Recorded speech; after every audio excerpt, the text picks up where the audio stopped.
of the committee. Good afternoon. I would like to open our public hearing concerning Portland Community College's operating budget. Is there anyone here to speak on behalf of the Portland Community College operating budget? Tompkins, Portland. Yes, that was on the previous line, not just Portland. Do we have any comment cards? We do not. No one is here via Zoom. Okay, I would like to close the public for the Tompkins Portland Community College operating budget. Welcome this evening to the Tompkins County Legislature. Today is Tuesday, June 21st. It is now 5:31. I would ask you to join me for the Pledge of Allegiance. To the flag of the United States of America, and to the republic which stands one nation under God, indivisible, with liberty and justice for all. Thank you. Roll calls members, please. Jared Here. Mike Sigler, Here. Travis Brooks, Here. Randy Brown, Here. Amanda Champion, here. Deborah Dawson, here. Innocent,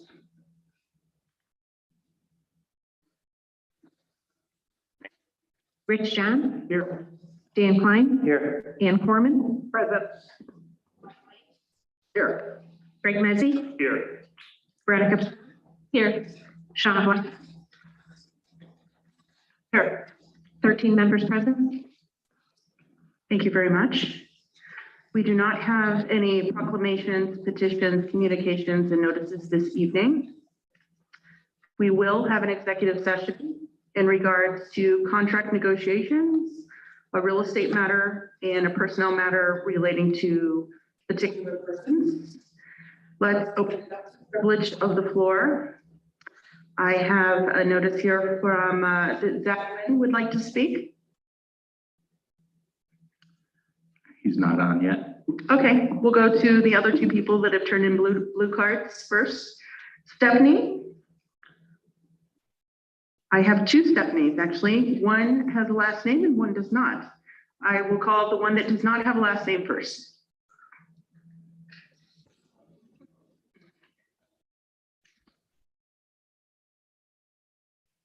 Hello, my name is Stephanie. I live in Ithaca, and I work at Starbucks. I'm here to speak in favor of the resolution condemning the closure of the College Avenue location.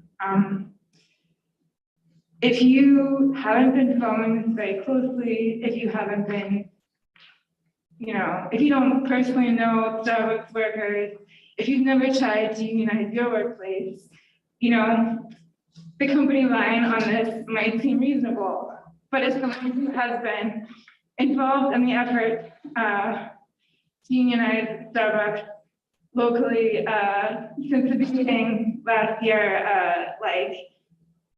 every bad thing that you might have heard about Starbucks union busting efforts here and around the country is absolutely true. Locally, they have cut hours to basically starve people out.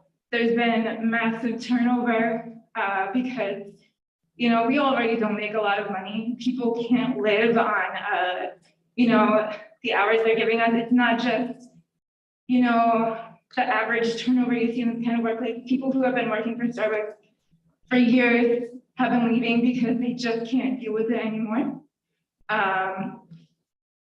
People have been, threatened, intimidated. A worker, had their manager say, wouldn't it be terrible if you lost your trans healthcare in regard to, the union? I don't even know where to begin. I've heard so many horror stories. It's been really hard for me, and I don't even work at the store that closed. I still have a job for now. Around the country, they have fired over 40 workers on the most, for the most ridiculous of reasons. The real reason is that these people supported the union. And I think this is a real, which side are you on moment, people are making massive sacrifices. Everybody here, you're all relatively privileged, right? I think the least you can do is support these people who are on the front lines, not just for Starbucks, not just for service industry workers, but all workers, right? Starbucks is a massive multi-billion-dollar corporation, and we are like low-wage workers just doing our best, So please, do this. It would mean a lot to people. Thank you. Thank you, Stephanie. Next is Stephanie Hawkins.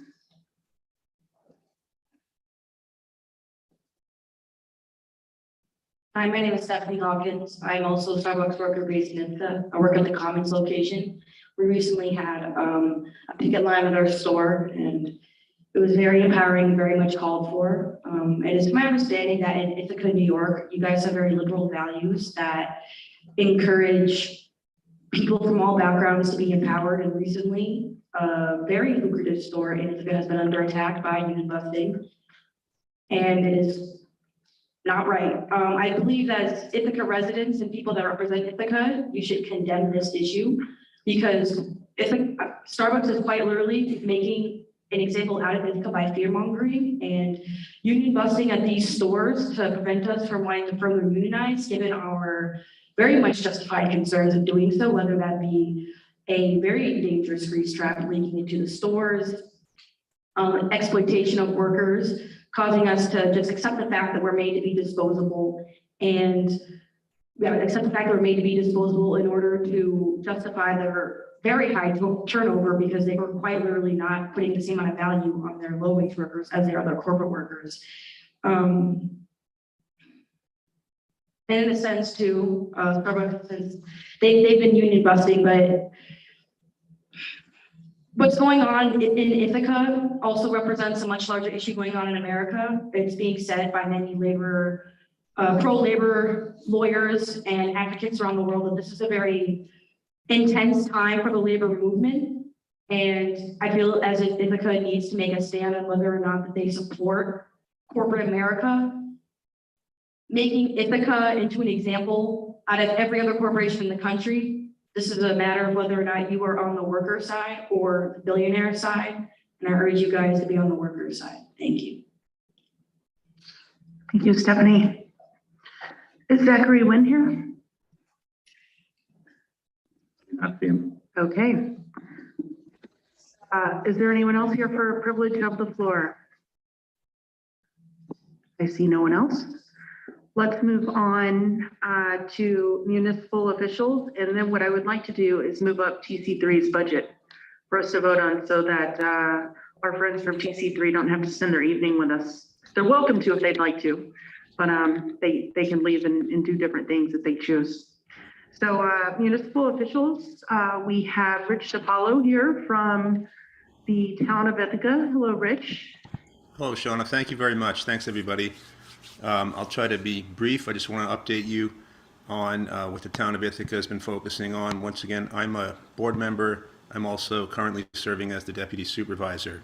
A couple of things we've been working on rather feverishly is we're collaborating with the city of Ithaca at this point to draft enabling legislation for community choice aggregation, which will allow us to sort of pool the buying power of our utility customers to buy electricity, to create distributed energy resources, locally sited renewable energy resources to help us and any member municipality reach its greenhouse gas emissions targets. This enabling legislation is going to be open, I believe, to all municipalities in the county eventually. We're gonna kick it off, and then I imagine folks will see how it goes and then determine whether or not they want to participate. And in that vein, we're also re-examining our current solar energy facilities law, to consider whether or not to allow larger sites. Right now, we're limited to 10 acres in most of our zones. There's a preliminary consideration of 30 acres that hasn't been vetted by a committee or by a board, but we have been approached by some solar entities that want to create locally sited solar that's larger than 10 acres. Probably some of you probably know that we're revisioning and rezoning the Inlet Valley corridor, trying to sort of take advantage of the proximity to the two state parks there, creating an environment in which agritourism, agricultural, locally produced artisanal crafts and agriculture can be exploited there, along with hospitality. That's coming along we're fairly far along in that process. That ought to be seeing the board within the next, I'd say, 2 months at this point. The South Hill traditional neighborhood development, that's it's more of a form-based zoning area near the intersection of King Road and Route 96. That's going to be upzoned to some degree. We're currently, the zoning is just about complete there. We're starting to work on a regulating plan. There are a couple of major property owners in that area, which makes it a little bit easier than if it had been carved up already. That is, the idea there is we're going to upzone there, hopefully create a walkable mixed-use neighborhood that allows us to downzone in some other areas. We're also expanding the uses, the allowed uses in our limited historic commercial zone. If you have a property that's either registered or eligible to be registered on the National Register of Historic Places, we're considering expanding uses that would enable you to be able to afford to maintain your very old and very expensive property. One of the uses is under consideration is a hospitality use that would grant people greater latitude than they have in most of our other zones. That includes short-term rental uses. We're trying to we're trying to collaborate with the Ethical Landmarks Preservation Commission to also help us determine which properties might qualify for historic designation. Short-term rental permitting is rolling out. Our compliance date, I think, is July 1st. We have sort of a 3-month window in which people can apply for operating permits. We're still hopeful that we can arrive at some sort of data sharing arrangement with the county that would satisfy some of our needs while still allowing you to meet your what we determine to be privacy concerns. So hopefully conversations can continue in those areas. Another county-related initiative is to try to come up with a safe way to cross Game Farm Road, where the trail connection continues into Dryden. There's some sight distance issues out there, and I know that our Public Works Department has been in conversation with County Highway to try to devise a solution there, and those conversations, I presume, will be ongoing. And then just the other one last area of interest, something that we're keeping an eye on, but we're not we're more or less observing at this point, is we're curious to see what will become of the city's proposal to create a sort of semi-permanent encampment for homeless people. And we understand that there are some potential ramifications for the town if there is a sort of hard and fast enforcement mechanism that comes along with the enactment of that. It may force some folks into other areas. So we're just keeping an eye on that. We don't really have anything, we haven't weighed in other than by expressing our interest. So that's about all we have. We're staying busy, and I'm certainly, if you have any clarifying questions, I'm certainly here for you. Thank you, Rich. I did want to address, I have actually met with Rod Howe in regards to the sharing of information for the long-term rentals, and Bill Troy, our attorney, is here as well. What we had discussed with him was that those that have taken the survey and that have added their information have specifically only granted that information for county purposes.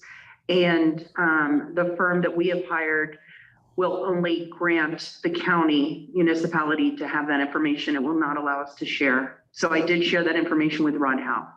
I appreciate that, and I don't want to get into I'm happy to have a conversation with you. It's my understanding, after talking to your vendor, that the vendor, there's nothing in the actual contract with the vendor that would preclude the sharing of the information. It's something that's county specific, and we can have a side conversation about that. But there was some confusion as to whether or not there is a preclusion on the vendor side based on the contract, or whether this is more or less related to your legislation.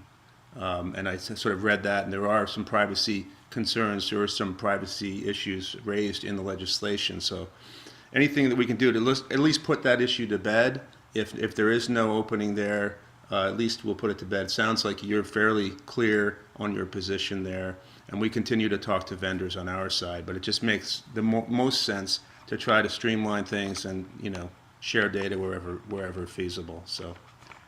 Okay, yeah, we'll reopen it. We're certainly not opposed to sharing information if we can. Absolutely. And I'll meet with Bill Troy and we'll see what we can come up with. I appreciate that. Thank you. Are there any questions for Rich DiPaolo from the town of Ithaca? I don't see any hands, Rich. You must have done a really Thanks, great job. everybody. Have a great meeting. I Oh. wish I could stay for the duration, but the sun beckons. So, There's always, Mike Lane has a question. Okay. Just a comment to let Rich know how much we do appreciate the town of Ithaca coming to us. And thanks. report. That's great. I think it's important. It doesn't take too long. Hopefully, it won't keep you guys up past your bedtime or anything. But I do appreciate that, and I do. We welcome representatives from the county to come see us too. So, please do. Thank you. Great, thanks, Rich. Take care. Next is Patrick Mailer from the city of Ithaca. Hi all, I've got a hopefully quick-ish report for you all. The important thing is just to quickly went over that council did in our last meeting about 3 weeks ago. At this point, we were right on the first. We did authorize the IURA to formally look with moving the fire station in College Town to removing the East Hill Fire Station off of College Ave and onto Dryden. So we have authorized them to go forward with that. We also have formally accepted a report regarding encampments on city property. I know that there's more collaboration to come between the city and the county, but council did formally vote to say, yes, we want to see a policy put together, and we want that policy to be something besides just not touching it and pretend nothing's going on. So we did vote, I believe unanimously, I can double check, to come up with a policy regarding encampments. Other things besides that, we did, between county and city, we did release restricted contingency funds to the Community Justice Center. We also did a couple of just maintenance issues throughout the city with roads and with new HVAC systems and all this sort of fun administrative stuff.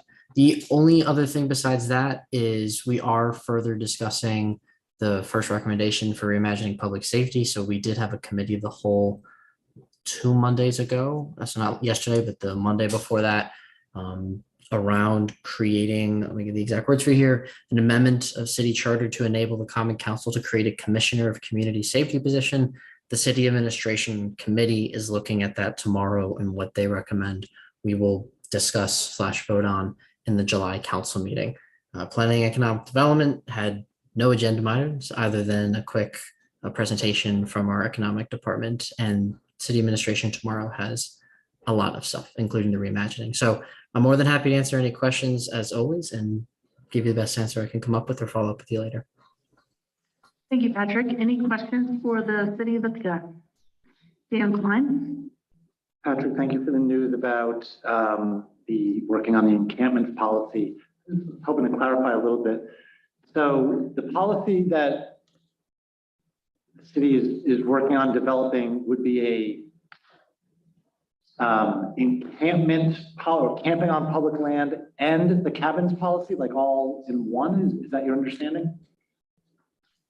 My understanding is we've formally as a body said that we want to see a policy. I mean, we received this 10 or so page report that said, here are the 6 different choices for how you can manage encampment options. And the only one I think we said we definitely don't want to have is tacit acceptance. So we want to see support to the people who are living there. We want to see something in which we don't just pretend that nothing's going on and we don't leave them there. So we didn't vote on a formal policy of any kind. We've just asked the city staff and the departments to put one together for us to look at.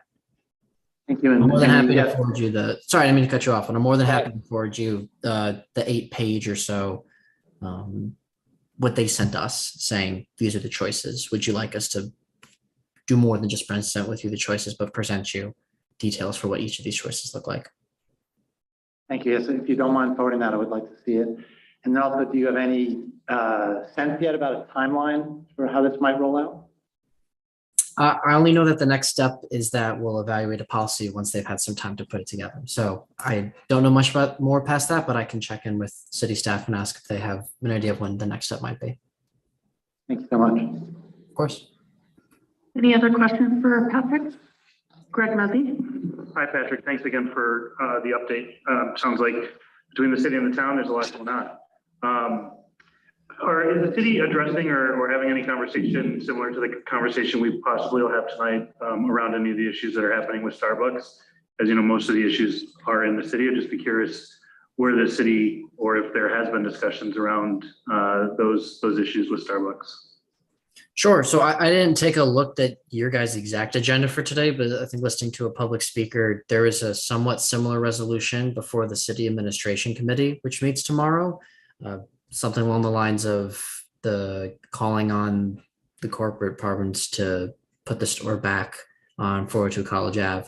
But I don't know where city administration is going with that resolution. If they pass it, it'll be presented to us in July. If it's reworked on, if it's not passed, then we won't see it in July. But there has been a member filed resolution, not by city staff, but by an individual council member to city administration with something similar, it sounds like. Any other questions for Patrick with the city of Ithaca? Okay, I see none. Thank you, Patrick, for joining us tonight. Of course. What's the best way I can send you guys the city staff encampment policy that they give us? Just emailing you, Sean, or what's the best way? Yeah, feel free to send it my way, and I'm happy to send it to my colleagues. Sounds good. Thank you all so much. I Great. appreciate it. Thank you. Have a good night. You all too. Okay, next, I am going to turn it over to Deb Dawson, who is the Chair of Budget, Capital, and Personnel. And she is going to introduce the resolution for Tompkins Portland Community College. Thank you, Madam Chair. I would like to move Resolution I, adoption of the 2022-2023 operating budget, Tompkins Portland Community College, ID 10965. Thank you, Deb. Mike Lane seconds. And would you like to provide us with information on the resolution? Well, I'm happy to report that CC3 is not asking us to increase our allocation to its operating budget over what we contributed last year. I will say that having listened to the cogent presentation that they made in BCP, it's sobering and distressing that an institution of higher education has to spend so much of its time and energy trying to figure out how to make ends meet. It's clearly not being supported to the extent it should be by the state of New York and the state university system. I hope that we can find ways to augment our support as we move forward. Thank you, Deb. We also have Dr. Kremnick here, as well as Bill Talbot and Deb Mullenhoff from TC3, if there are questions, but I see Rich John's hand. Did you need a second? Somebody? Mike Lane seconded. I wanted to echo what Deborah said about the presentation and the good work that TC3 is doing and the innovation that's going on there right now. I would also speak to my colleagues in regard to the ARPA funds and our recovery fund and our long deliberations about what we might possibly do with the money to aid our community. And I think certainly TC3 is a likely target. And I think because our contribution hinges on Cortland's contribution, we have lagged behind other counties in the state in the percentage contribution that we're making. And we're limited in what we can do. In past years, we have done specific capital expenditures to benefit the school. And I would hope this year that we think about doing something along those lines because we have the available resources and there is great need. And I would also say opportunity for us to do good things at our community college. Thank you. Thank you, Rich. Mike Lane? I really want to thank the folks from TC3 for the keeping us up to date on this budget process right along, going back through the pandemic and up to the most recent presentation. We understand that the sponsors and New York State aren't doing what they ought to do. We're kind of limited, as Rich said, in what we can do because of our connection with a county that's not as well heeled as Tompkins County from time to time, although that sometimes goes the other direction. We understand how important our community college is, and that's why we support it to the extent that we do. I wish New York State would understand how important community colleges are to our state. It doesn't seem to do that. The legislature always makes great efforts to, they're going to raise the FTE rate or something like that, but then it always fails to be where it ought to be. Our community colleges are treated by the state and the state legislature like poor relations. Their first efforts seem to be for the four-year colleges at SUNY. And we need to understand that it is where the rubber meets the road at the community college. It's open enrollment. We don't get to choose who we want to educate at TC3. All we have to do is accept people who want to be educated. And whether they are 18 or 16 or 14 in the co-curricular process, or whether they senior citizens or everywhere in between, whether they're single mothers that need daycare, we have to help them.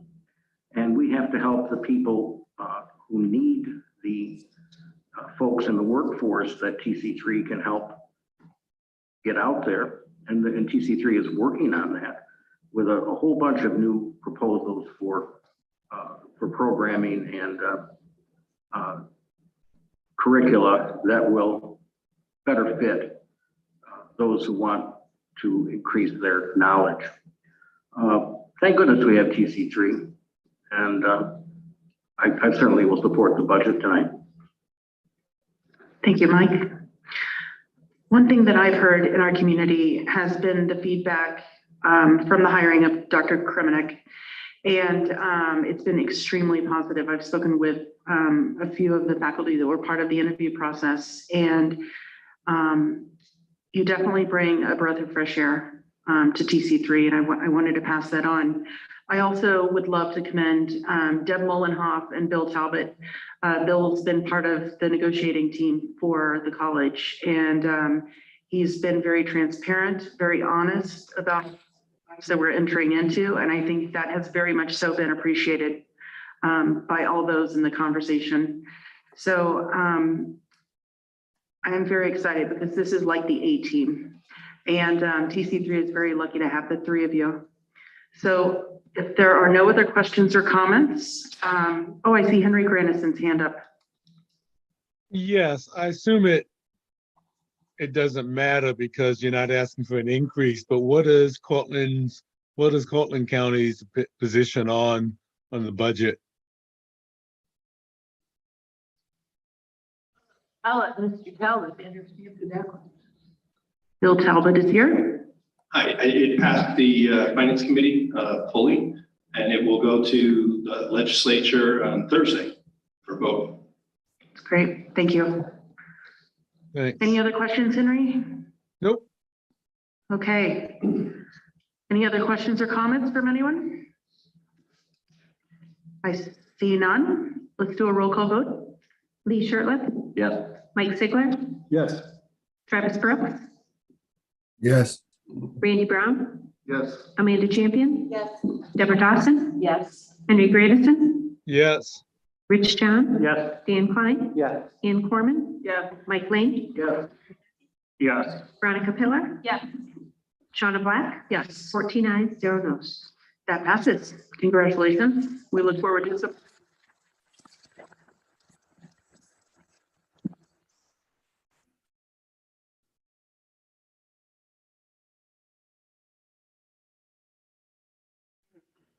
Next, let's move on to privilege of the floor for legislators. Dan Klein. I have a good item to share and a bad item to share. Which should I go first on? Good. Start with that. Go with the good one. Sorry. Devil me angel. You want to leave them left? Okay, earlier today, I went to a ribbon cutting for a new building called West End Heights. It's the one next to the bakery on Route 13. It is operated by Lakeview Health. And it is apartments for low-income residents and people with mental health issues. I was joined there by Frank Krupa, our mental health commissioner. I just want to tell you very briefly about this newish building. It has 60 units in it, mostly for single individuals, but there are some couples that can get in as well. And they even allow pets under certain circumstances. It is LEED Gold certified building, high environmental efficiency standards. It will probably be full by the end of the summer. It is a beautiful living space. We got a tour. We got to see one of the apartments. I would love living there. It's very, very nice. More closet space than I have. And just in general, it's great that this is being added to the portfolio of supportive housing that we have in Tompkins County. Hey, less than good ones. It pains me to report that a memorandum of understanding has been signed between Tompkins Consolidated Area Transit and Cornell University for extra bus service that Cornell receives from CCAT. The MOU does not change the level of service Cornell receives, yet Cornell refused to increase the annual payment to CCAT by 1 extra penny to account for inflation. The Consumer Price Index for 2021 rose 6.7%. The Congressional Budget Office estimates the Consumer Price Index rose at 6.1% this year and projects it will rise by 3.1% in 2023. By my rough calculations, Cornell should be paying approximately $500,000 more to CCAT for the Memorandum of Understanding just to keep up with the rise of Consumer Price Index through the time interval of the current and the next Memorandums of Understanding. This is not charity for CCAT. This is a need to receive a fair payment for services provided, services that are essential to Cornell. If Cornell were in a difficult financial situation, then it might be a different conversation. But according to Cornell's own audit, they took in $400 million in unrestricted contributions last year alone. There's another angle to this that is important for us to understand. According to the transportation agreement that governs the structure of CCAT, if CCAT were to ever operate at a financial deficit in any given year, each of the underwriters would be required to make up that deficit in equal parts. That means that the $500,000 extra that Cornell should be paying to CCAT will create a hole in CCAT's budget. If that hole ever manifests as a budget deficit, even in future years, then Tompkins County and the city of Ithaca will be required to pitch in to fill that budget hole. In my opinion, that is an illegal transfer of taxpayer funds to a private entity, Cornell. Cornell obviously contributes many positive things to this community. I truly do not understand the negative attitude that Cornell University has displayed towards TCAT for several years now, and more importantly, the lack of financial support in several agreements necessary for TCAT to provide bus service to the Cornell community. I request that my remarks be included verbatim in the minutes, and I will send a copy of the report. Thank you. Thank you, Dan. Any other comments from legislators? Ann Corman, Greg Mezzi, Mike, Veronica? We'll do that order. Thanks, Madam Chair. I want to acknowledge that the county yesterday celebrated Juneteenth Day. It was the actual holiday itself, or the actual celebration of that day, or recognition of that day, is actually June 19th, but we celebrated it yesterday. And so for the first time, we gave employees off that day to in recognition of that as a paid holiday. And I want to thank again all of us for doing that, for the legislature for agreeing to do that, and for administration to bringing that forward to us and to the unions that negotiated that. And the county did several things to recognize Juneteenth last week. One of them was something that is easy to do right now. If you wanted to go on the Tompkins County website page and look up a talk that was given, it's only about 45 minutes to an hour, sponsored by our Human Rights Office and our Chief Diversity and Equity Officer, I'm sure helped with that too. And so it was really good presentation. I think it's only about 45 minutes to an hour, and I learned a lot of things about Juneteenth, that I didn't know. So I encourage people to take this as an educational opportunity. And second and lastly, I attended the Finger Lakes Reuse Summit. They had a one-day summit at Cinnamopolis. And again, I learned a lot about what they do, about what they do with materials, what they're starting to do with buildings to reuse materials. And they were requested to do something like this because people are asking around the state of what they're doing, and they want to follow in their footsteps. And so even though they're still getting their feet on the ground for a lot of the different projects that they're doing, and they're still expanding and going into different things, they still managed to hold a really good summit. As I said, it was all day, and it was really well attended, virtually and in person. So I wanted to thank them for doing that. And just wanted to let people know there'll be, I asked them to come and talk to us at some point too about the stuff that, even if it's a privilege of the floor, for a couple of minutes, the stuff that they're doing with buildings, because that's the largest contributor to material garbage going into landfills, has to do with buildings. So it's exciting that they're starting to work on that. Thank you. Thank you, Ann. Next is Greg Mezzi. Yeah, just want to remind everybody, it's still Pride Month. And we have the inaugural Pride Week celebration in Ithaca, which is the week of what's coming up. It's the 26th through July 3rd.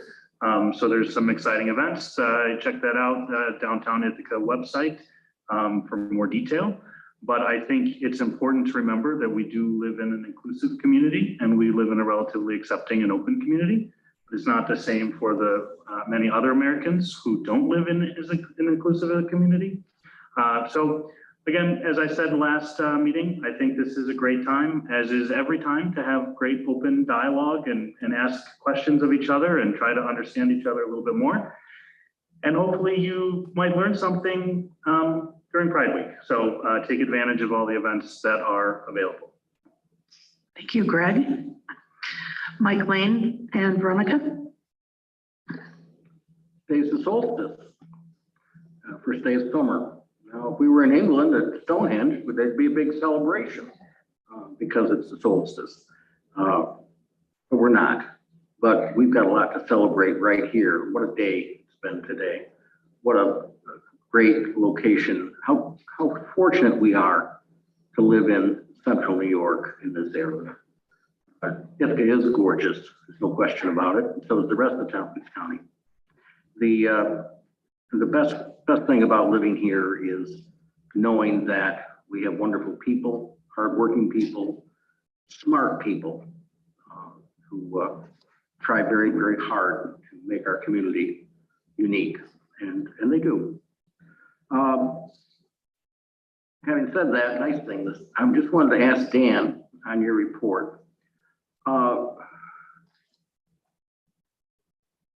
One of the things that we used to do before the pandemic, and maybe I should be asking this to Shauna, was to have regular meetings with Cornell. And this is the kind of thing that we would bring up with them if there was an issue. We were meeting, I think, every month at one point. I think we went to every other month, but even if we met quarterly or something like that, it'd be nice to see that process start up again. Thank you. Yeah, Mike, thanks for bringing that up. We have actually been waiting a little bit to get over COVID. And Deb and I meet with Cornell probably once a month easily to discuss the things that are happening. We met with them this morning. And we are waiting for Cornell to get back to us. There will be, let's see here, I believe 4 or 5 people that I will ask that have municipalities that touch Cornell that will be part of a group that will meet with Cornell, probably starting over the next month or so. So that is in the works. Yep. Okay, next is Veronica. Thank you, Madam Chair. I am privileged to be the liaison to the Human Rights Commission this year, and they recently put out a statement about reimagining public safety that I'd like to simply read, if I may. It'll be less than 4 minutes. This is a call to action statement by the Tompkins County Human Rights Commission. The purpose of the Tompkins County Human Rights Commission is to foster understanding and respect among all persons in Tompkins County, to encourage equality, discourage discrimination, and to serve as an advisory board to the Office of Human Rights and to the Tompkins County Legislature. In line with that purpose, we have examined and discussed the Reimagining Public Safety Working Group's final recommendation regarding the creation of a new Department of Community Safety in the city of Ithaca with civilian leadership. Although we have no formal role in advising the city, we recognize that all county residents are potentially impacted by the city of Ithaca's policing practices, and we would like to go on record in support of this recommendation by the working group. We believe that citizens throughout Tompkins County will benefit from the proposed reorganization plan for the following reasons. As stated in the Universal Declaration of Human Rights, Article 3, everyone has the right to security of person. The current situation is that people of color and other marginalized groups in Tompkins County often do not experience the same level of security enjoyed by white people and other privileged groups in their interactions with local law enforcement. The Reimagining Public Safety, RPS Collaborative, has very carefully considered the concerns of all sectors of the community, resulting in a thorough report that will help guide a new Department of Community Safety to build increased security and trust between safety officials and residents. The proposed Department of Community Safety would add a division of community solutions consisting of unarmed, culturally competent, anti-racist civilian first responders who are committed to all aspects of social justice and can respond to nonviolent emergencies. This addition will reduce tension between community members and the Division of Police by meeting many emergencies where medical, mental health, and social service skills, rather than force, are needed. It will lighten the workload on the police, enabling them to interact with the community in ways that increase trust. We affirm and strongly recommend that the Department of Community Safety must be led by a civilian with a strong background of expertise, experience, and commitment to social justice, addressing injustices based on race, gender, nationality, immigration status, class, religion, sexuality, etc., social work, public health, administration, and knowledge of the intersections of race, public health, and public safety. These are not the skills typically cultivated in the training and education of law enforcement professionals, and they will be essential to truly reform the culture of local policing. The RPS report proposes that the first responders in both the Division of Community Safety and the Division of Police will receive training in de-escalation tactics, alternatives to use of force, trauma-informed approaches, and mental health awareness. We believe that this approach will greatly increase the security and well-being of all county residents. And finally, the RPS proposal also offers us a plan for maintaining better records and data management. This will give our county a clearer understanding of how the human rights of all county residents are being addressed by our Division of Community Safety, so we can continue to improve our efforts. We cannot guarantee that we will effectively eradicate all forms of injustice, but together we must commit to our shared responsibility to take steps that will improve the safety and welfare of all in our community and eradicate all forms of unjust treatment based on racial, socioeconomic, cultural, ethnic, religious, sexual, gender, or national identities. Respectfully submitted, the Tompkins County Human Rights Commission. Thank you, Veronica, and thank you to the Human Rights Commission. We always like seeing their opinions and hearing from that group. We appreciate the work they do. Mike Sigler, and then I have Henry and Rich. I just want to say a couple things. The fact that we celebrated Juneteenth on Monday is great because we get to celebrate it again. You get 2 bites of the apple. It's June 19th, he says. I think that's a good thing. Anyway, I want to wish everybody a happy Father's Day on Sunday. That was a great day for me. Nothing has brought me greater joy or devastation than being a father. I do enjoy the day, and I want to thank my family for making it a special day. So, also, it's early voting right now. So I don't know if a lot of people know this. I don't know why you wouldn't. Yeah.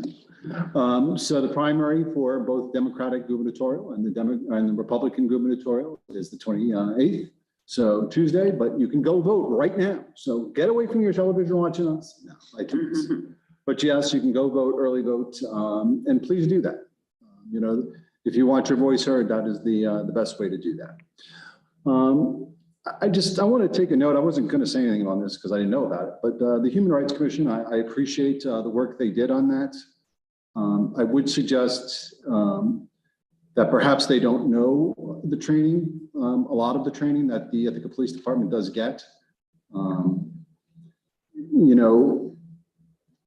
In that statement, it said the traits associated with police. The problem with a statement like that is, for the Ithaca Police Department anyway, I do know that they do go through de-escalation training, and quite a bit of it actually, and it's constant training. It's not just train and then you go out on the street and we don't see you again for 20 years. And as for the mental health awareness, the Ithaca Police Department led the nation, frankly, in mental health awareness after the Mike Padula incident. So, I mean, that was something that we were at the forefront of. And frankly, no other police department, I believe, in the country was actually doing that before us. So I always looked at that as something of pride, not of derision. So just putting that, I want to put a pin in that because I want the police department to know that I do understand that we were ahead on a lot of these things, not behind. So thank you. Thank you, Mike. Henry Granison.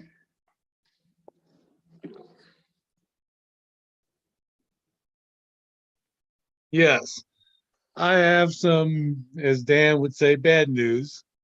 Next week is the last week of June, which doesn't mean much to many people, but it means that the Supreme Court will issue its final decision for its calendar, in which it's anticipated that Roe v. Wade will be overturned, unless something amazing happens. So I just want to basically say that people should take it all in stride, but then work very hard to join Planned Parenthood, to donate money, to volunteer their time, to in fact support abortion rights in this country. That's all I have to say. Thank you. Thank you, Henry. Rich John. Thank you. I had 2 things I just wanted to put out there. One is an advertisement that I have occasionally done because it is summer and the students have largely left our town for a little bit. And for those who do not go to college town during the school year, you can go there now and you can park. And well, seriously, there's plenty of parking and there's perhaps more than 20 restaurants. So with a tremendous variety of dining options that you'd never really get a chance to go to easily otherwise. But summer is the time to do it. So I hope you somebody said put a pin in that. and visit the area and support some of these restaurants. I know that the summer is a somewhat thinner time on their in their finances, so you would help them and help yourself. The other item I had was the Special Olympics for New York State are coming here this weekend. And this is a real opportunity for our community to shine. The last I have checked, which was just a few minutes ago, they are still looking for volunteers. This takes approximately 800 volunteers to put on all the sports and all the times and locations. You can do limited shifts. You can be there all day if you wanted to volunteer. I think it will be a really uplifting event for anybody who attends and helps. If you're interested, the college is a place to go contact, and they will line you up with a volunteer opportunity. And please think about doing that. It's a really good thing. Thank you. Thank you, Rich. Ann Corman. Thank you, Madam Chair. Two things. One thing quick, I just wanted to say, as Rich was saying, going up to College Town, I just want to note that there is no longer Starbucks there open. The main reason I wanted to just say one more thing, it was because the month is going quickly, and I realized just now that today is the last meeting that Deanna Carruthers, our Chief Equity and Diversity Officer, is going to be here. And I wanted to thank her for all the work that she did for us. I know it's a hard job. It's not always appreciated. I want to just let you know that I really do appreciate the work that you've done coming here in the middle of COVID after George Floyd was killed. And so I just want to say you've made a difference here, and I wish you luck. And we're going to do a road trip. I think I didn't start the envelope yet. I think you wanted me to pass around an envelope to chip in to buy you a Tesla, but I'll work on that maybe at the break time. So thank you. Thank you, Deanna. Thank you, Annie. Deb Dolphin. Thank you, Madam Chair. I hate to end this on a sour note, but it came to our attention on that next door email interchange that apartment complex down the street from where I live, which is basically a townhouse for rent kind of complex, notified all of its residents that its rental rates would be increased by at least 20%, effective July 1st. We have in this county a long history of trying to solve the problem of very little affordable housing. But if this is a trend, which some people that I've told about this suggested is, we're in for a really tough time. I don't know what we as a county can do to try to push back on this trend. I understand certainly that, like every one of us, apartment complex and property owners are being negatively affected by the increase in cost of living. And I have no argument with any landlord trying to maintain a stable situation and passing on a fair share of the increased costs to tenants. But 20% and more seems to me a bit excessive. I don't know if we can investigate this sort of thing. There has to be a sweet spot where landlords can remain in a stable position and not gouge their tenants. Because we simply cannot afford that kind of trend in our community. We're already way short of affordable housing. So I commend that to people's consideration. I don't know what we can do about it, but be aware that we're going to be facing some really difficult issues if this continues. Thank you, Deb. Veronica and then Randy. Thank you, Madam Chair. Deb, thank you for bringing that up. This is why I raised my hand, obviously, because I hadn't heard you talk. But it is an important issue, and I'm interested in working on that, even though I don't know what the county can do. I'd like to invite people to look into, as one plank in keeping people in houses instead of rising rents, right to renew laws or good cause eviction laws. They're called this interchangeably. They're on the table at the city of Ithaca and the state of New York, and we are neither, but on your own time.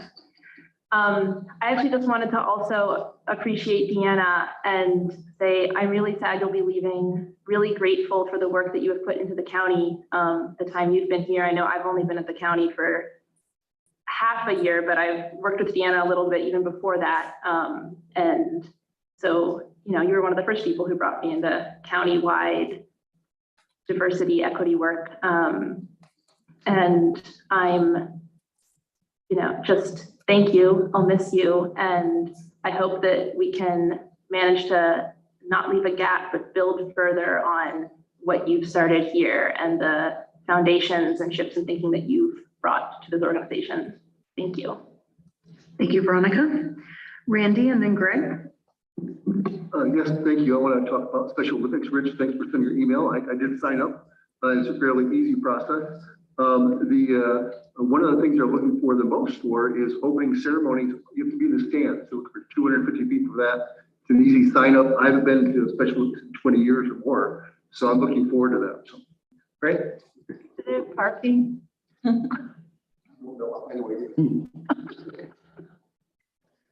Greg and Dudley. Thank you, Madam Chair, for obliging me again tonight. Deb, I think it's really important what you brought up. And I do think that there's a role that the county can play, and I think there's a role that we can all play individually. So if anybody's sitting around the table that what Deb said struck a chord, go work with the municipalities in which you represent.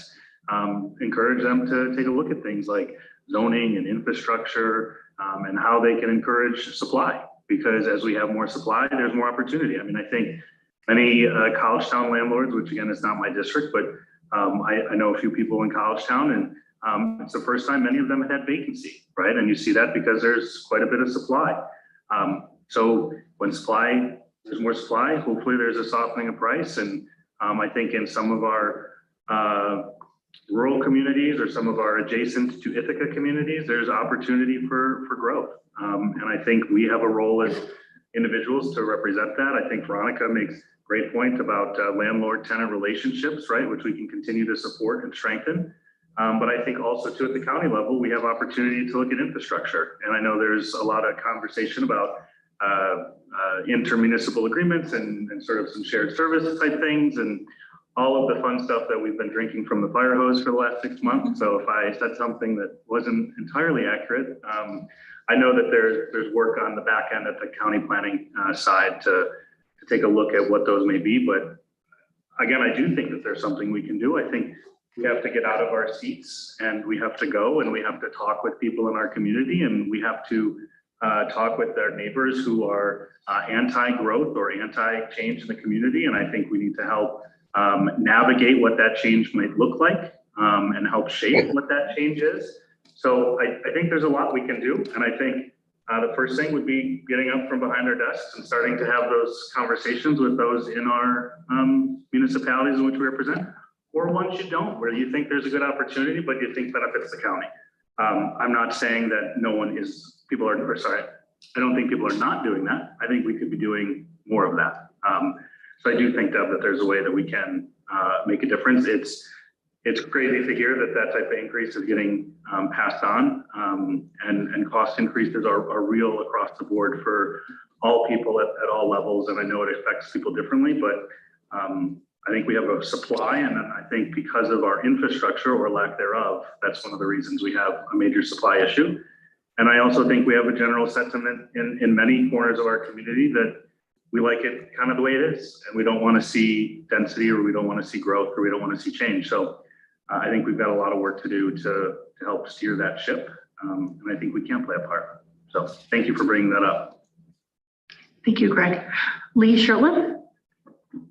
I wasn't intending to speak, but I will echo that there needs to be a broader look at the housing.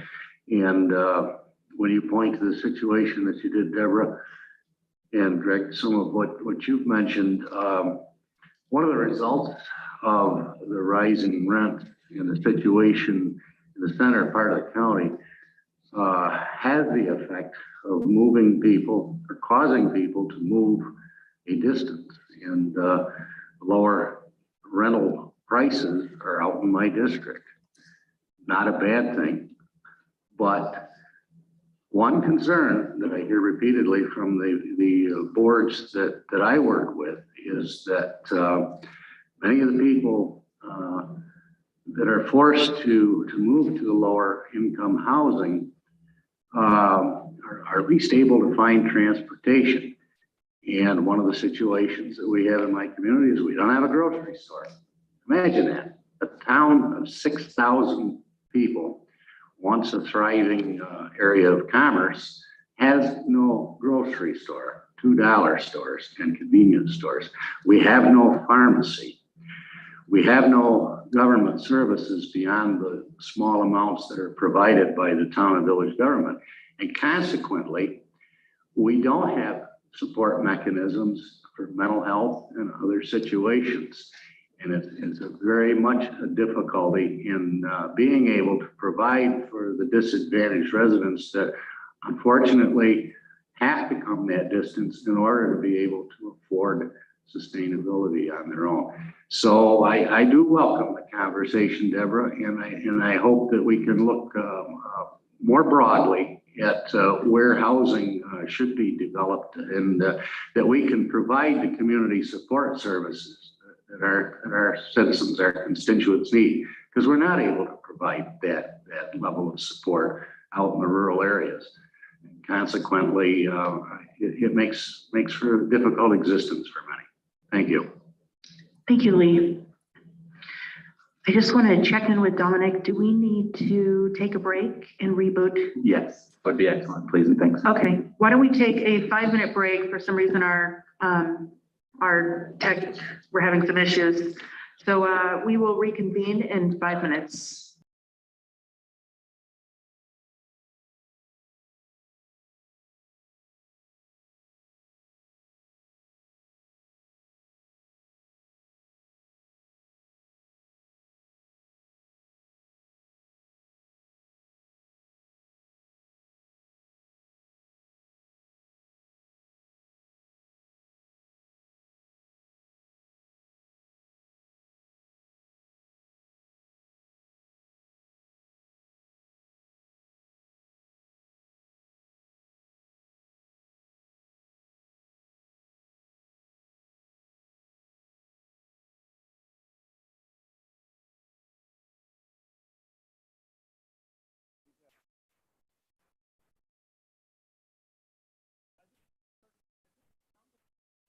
Awesome. Really? How are you doing? Testing, 1, 2, 3, testing. Very nice to see you. I'm asking for green space. We don't have agriculture. We don't. And there's so much. All you gotta do is get off 13. Okay. Testing, 1, 2, 3, testing. And Not know that. how that field was ever got there. They throw this word football fiber. Yeah, I'm happy to Yep, do looks this. good. Thank you so much. I appreciate the troubleshooting. Pleasure, and thank you so much for your work. I know this is going to be, but you're the go-to person is what we're against it. We don't have that. But they successfully used it to counter the idea of. We love it too, yes. Hello, I'm good, how are you?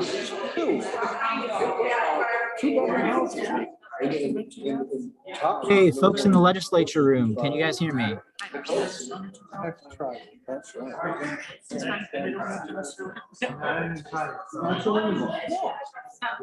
have water too. Oh. That's got your name on it. Oh. The elderberries are coming soon. The elderberry flowers. So here's what you do. The elderberry flower then. You take Hey, folks in the legislature room, can you guys hear me? You dip it into the batter. And then you have hot oil. And you dip it into the hot oil and it explodes into the flour. Okay. It's very cool. Well, you're making, you save me one. We will, well, they don't really keep. You gotta actually eat them then, but we could invite you over.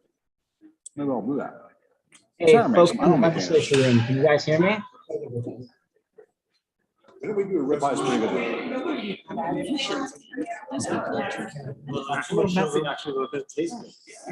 Is this for me? That was my, this is your rough email. Like that would- Oh.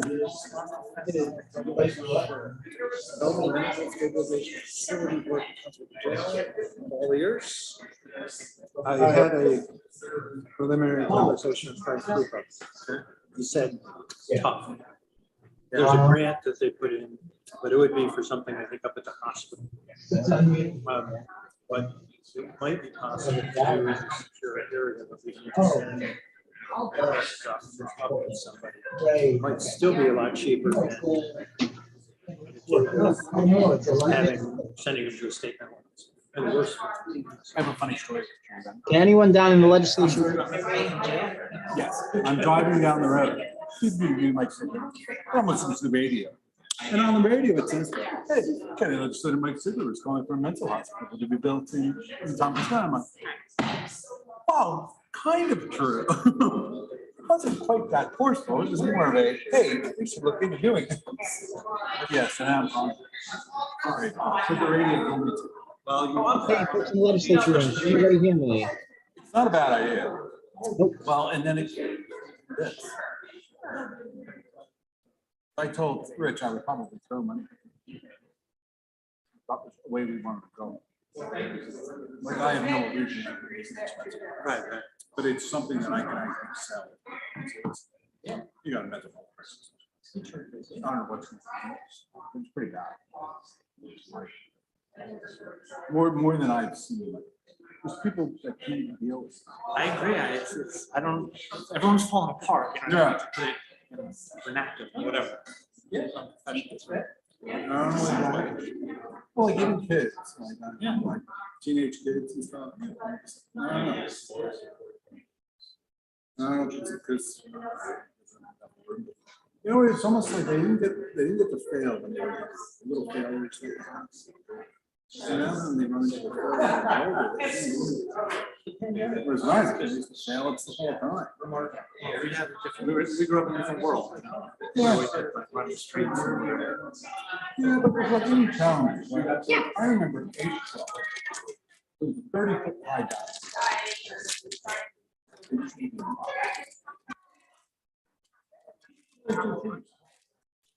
Yeah. That was a big deal. We can add it. But now. Yep, we can absolutely add it. I'll talk to Nicky about this. Okay. They didn't even attempt it. Okay. There's no. Yeah, I'll email Rachel, actually right now.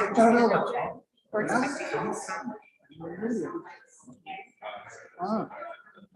That's why I like kids playing at Flat Rock. Okay. I would assume the truck. That's why I don't like the cities.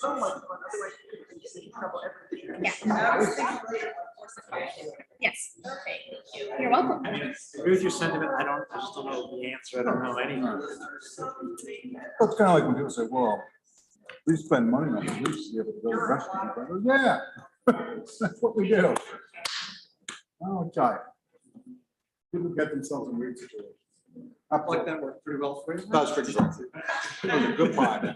The crust was right. Crust night was just a store bought. Well, then it was a good store.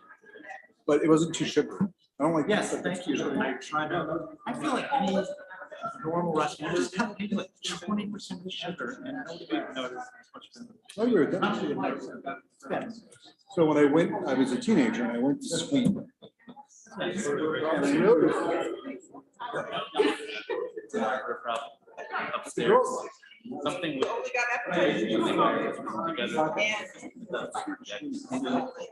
Audio. Well, at my house, you get like, we both joke that like it has to fit in an 8 ball. Right, that's what we have for dinner. You want other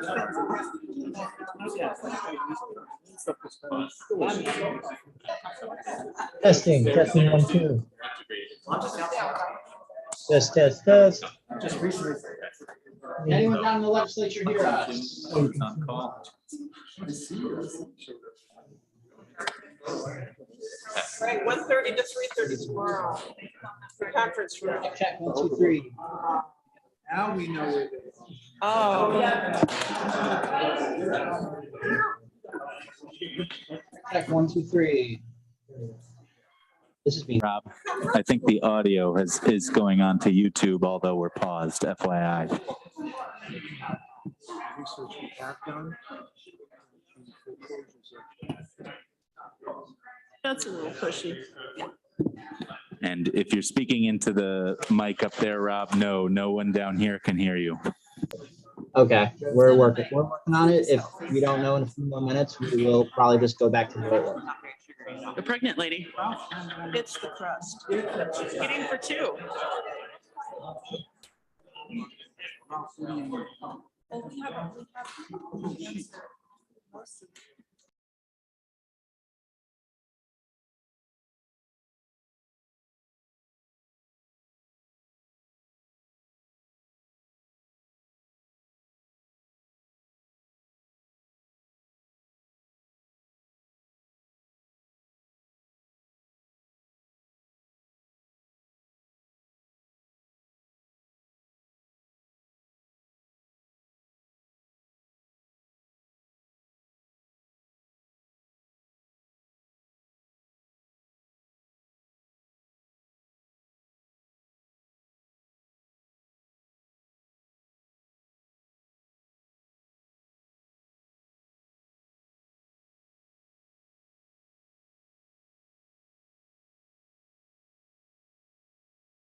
Privilege of the floor, and typically we wouldn't do this, but it's one of our favorite people, Hank Delay. We are going to make some exceptions because he's done so much for our county. So the mic is yours. No, I didn't know. I don't. But thank you very much, Madam Chair. With your indulgence, I'd like to just take a minute or two to talk quickly about a subject that was on your agenda a few minutes ago, and that is community college funding. You may not know that for 3 years, I was the chair of the City Board of Trustees Committee on Community Colleges. And I want to suggest to you that you all are asking the wrong questions about community college funding. You focus on your share in that infamous 3-way split between state funding, tuition, and local funding. Are you above 33% or a little below it? Is Portland putting in the same amount and so forth? Most of you never know how much you're actually spending per student in operating expense. I'm not talking about capital, but an operating expense per FTE student.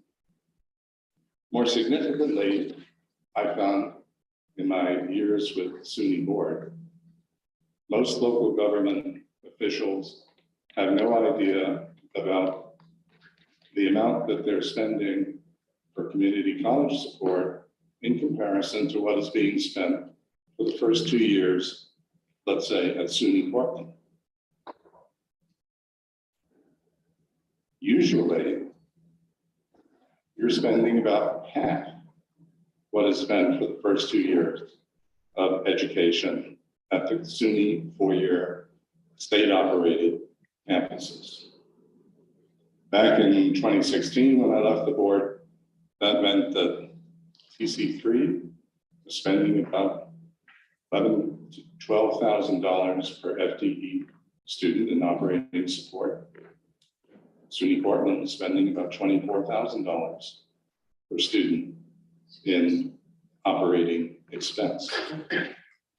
The fundamental question you want to be asking is why approximately 80 years after these formulas were first established, we're still calling upon local governments to put up 33% or something like that, rather than asking, what's the fundamental state responsibility of higher education?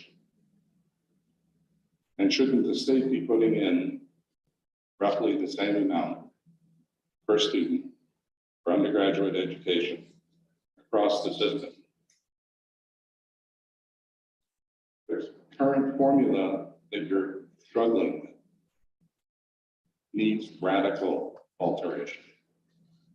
And when the argument is made about the special needs of your community college students with open enrollment, with technical education, are more expensive for students than a general history lit class. These students are not being adequately served. And it doesn't necessarily mean more that you should be spending as a county if you were to band together and get other counties to join you in a demand for fundamental change. That's it. Anybody would like to talk further about that, I'd be delighted. Great, thank you very much. Also, since we've opened up privilege of the floor public comment, I believe Zach Wynn is here, so I'm going to let him speak as well.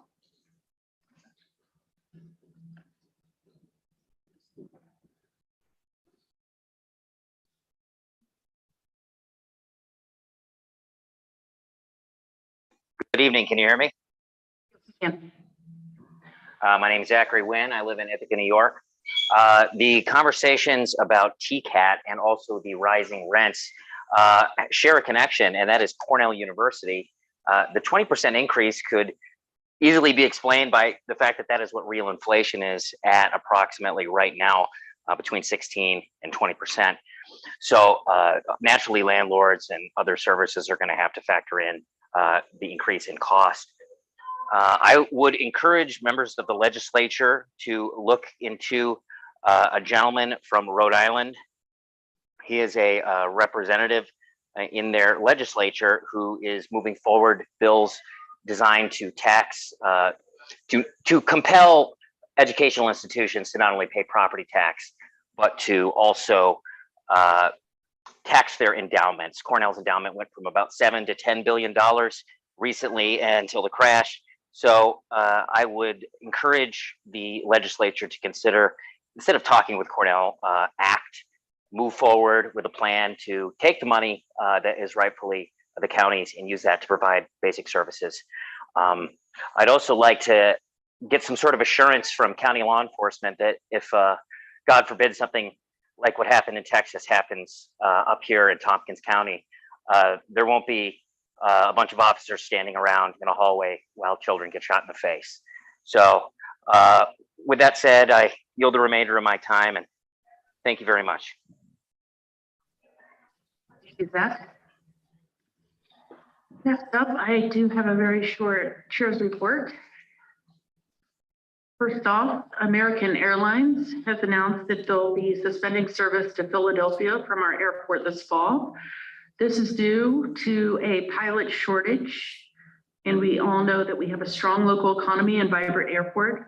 So I have the utmost faith in our airport, our partners, and Roxanne Noble, our airport director. Vice Chair Deborah Dawson and myself met with representatives from Senator Gillibrand's office this afternoon and discussed this and other county issues. We will use this opportunity as another opportunity to fight for more service and hopefully add more destinations moving forward. I want to thank our staff and volunteers for a successful week celebrating Juneteenth.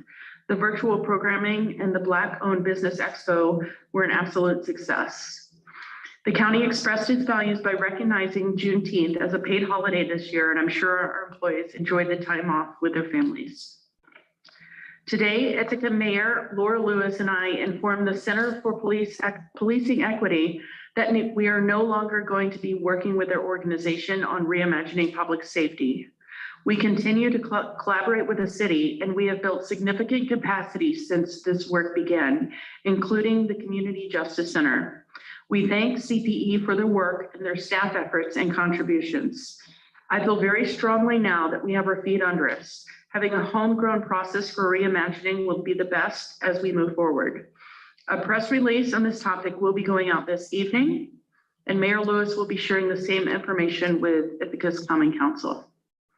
I want to commend our Sheriff Derek Osborne for the hiring and onboarding of the 2 unarmed sheriff's clerks who started just last week, Tara Richardson and Sam Pulliam.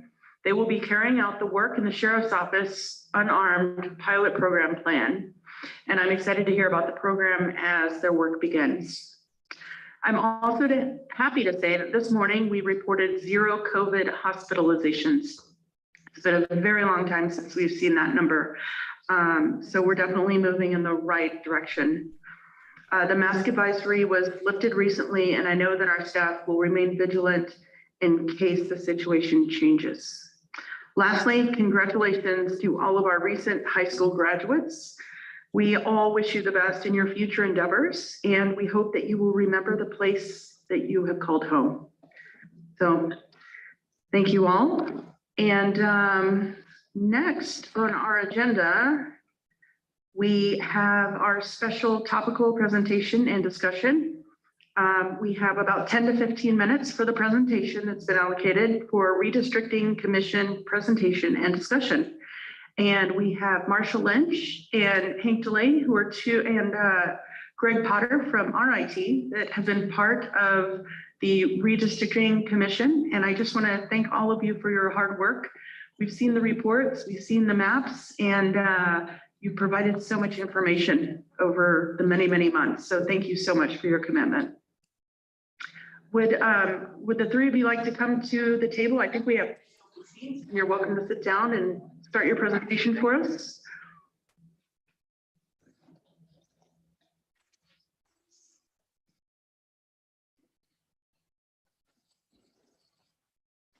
Marsha, there's Dominic there, or Sigler. I can move. My desk is a mess.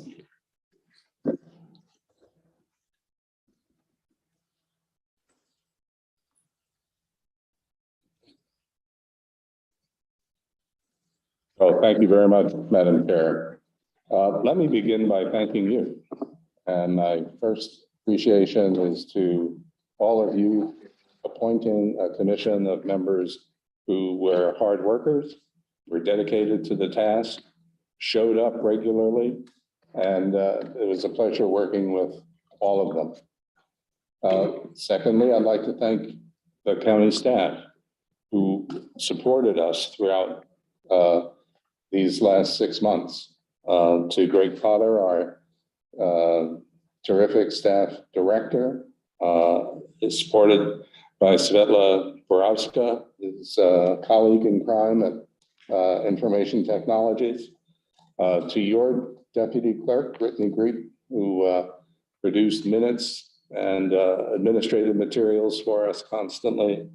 To Bill Troy, who kept us within reasonable legal boundaries. And to Dominic Recchio, who constantly got the word out to local media and to community organizations that we were engaged in this process. I'd like to thank the members of the county legislature who came to our meetings and submitted testimony, recommendations. Veronica Pillar, Rich John, Ann Corman, Dan Klein, Deborah Dawson, Amanda Champion, and Michael Lane. We started off every one of our meetings with an invitation for county legislators, municipal officials, and members of the public to come and address the commission. And we appreciate very much the input that you all provided. We made sure that all of you received the detailed minutes of our meetings on a regular basis. so that you knew what was under discussion. You've seen throughout the course of our meetings, various draft maps that were under consideration, people's reactions to them and so on. We were obliged to follow statutory guidelines that are provided in the municipal home rule law for localities that are undergoing redistricting.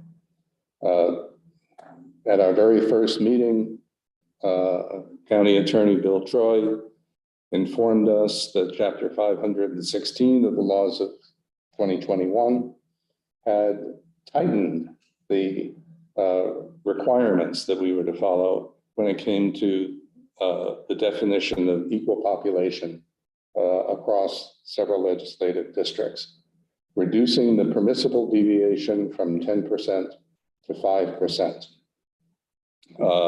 This is a very significant change from what had been the practice for over 30 years.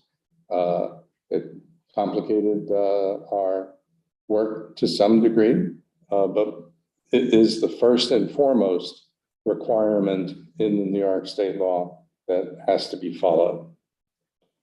What were the other criteria? Protection of minority voting rights, contiguous territory, compactness of districts, fairness in the political arena.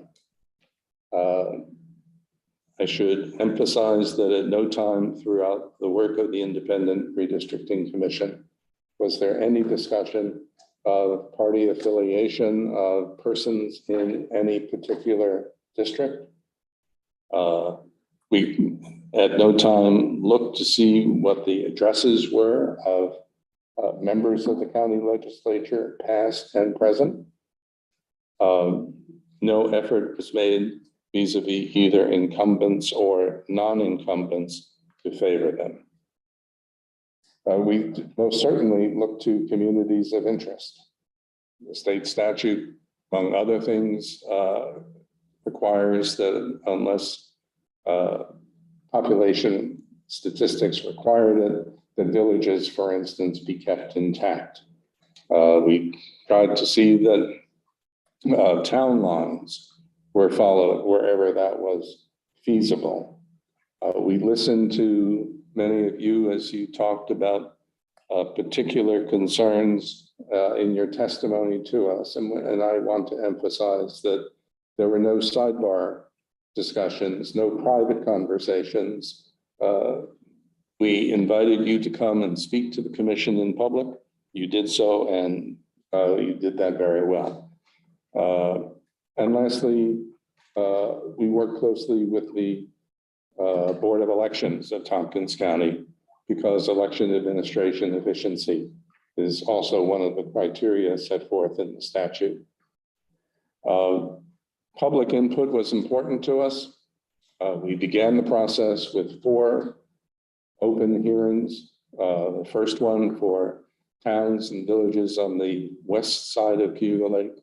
The second one for residents of the city of Ithaca. The third, recognizing a special community of interest, we reached out to student populations at TC3, Cornell, and Ithaca College. And then fourth, towns and villages on the east and south side of the lake.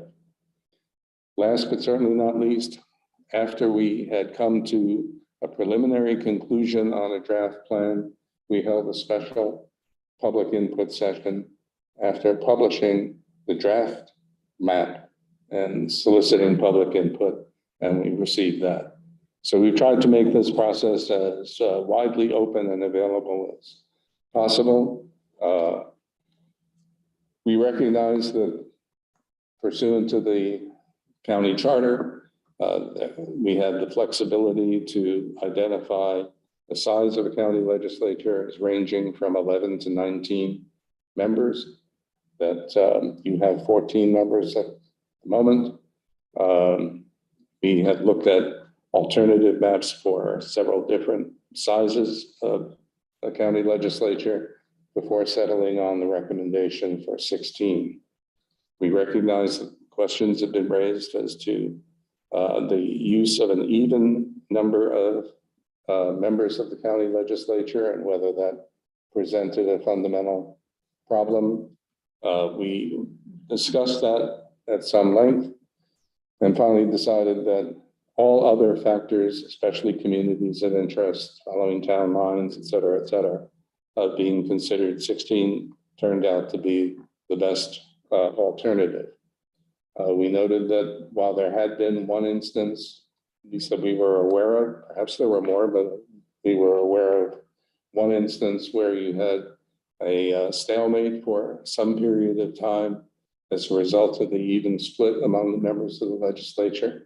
But that did not, in our understanding, affect the actual passage of legislation affecting the public, no matter what difficulties may have been generated for your own internal workings. And we believe that going forward for the next decade, well, it's not really a full decade, it's going to be from 2025 to the end of the 20s, maybe into the first year of the next decade. You should be able to work those issues out cooperatively. So, Madam Chair, I want to again thank you very much. I want to thank Marcia and my other colleagues and staff for all the work that they put into it. We believe that it has been a fair and productive process, and we look forward to attempting to answer whatever questions that you might have. Thank you. Thank you. Now I'm going to open it up for questions from legislators or comments. Okay, Deborah Dawson and then Mike Lane. Thank you, Madam Chair, and thank you, Hank, and thanks to everyone who's served on this mission. I think I commented at the one of your meetings that I came to that I had no idea how you were going to accomplish this. I have to say, the only real concern I have about your submission is with the composition of your proposed legislative district 4. And my concern really is that it's predominantly, if not exclusively, the university. And it's been my experience looking at the number of people who vote in the district that currently encompasses quite a bit of the university, that the voter turnout is like really abysmal.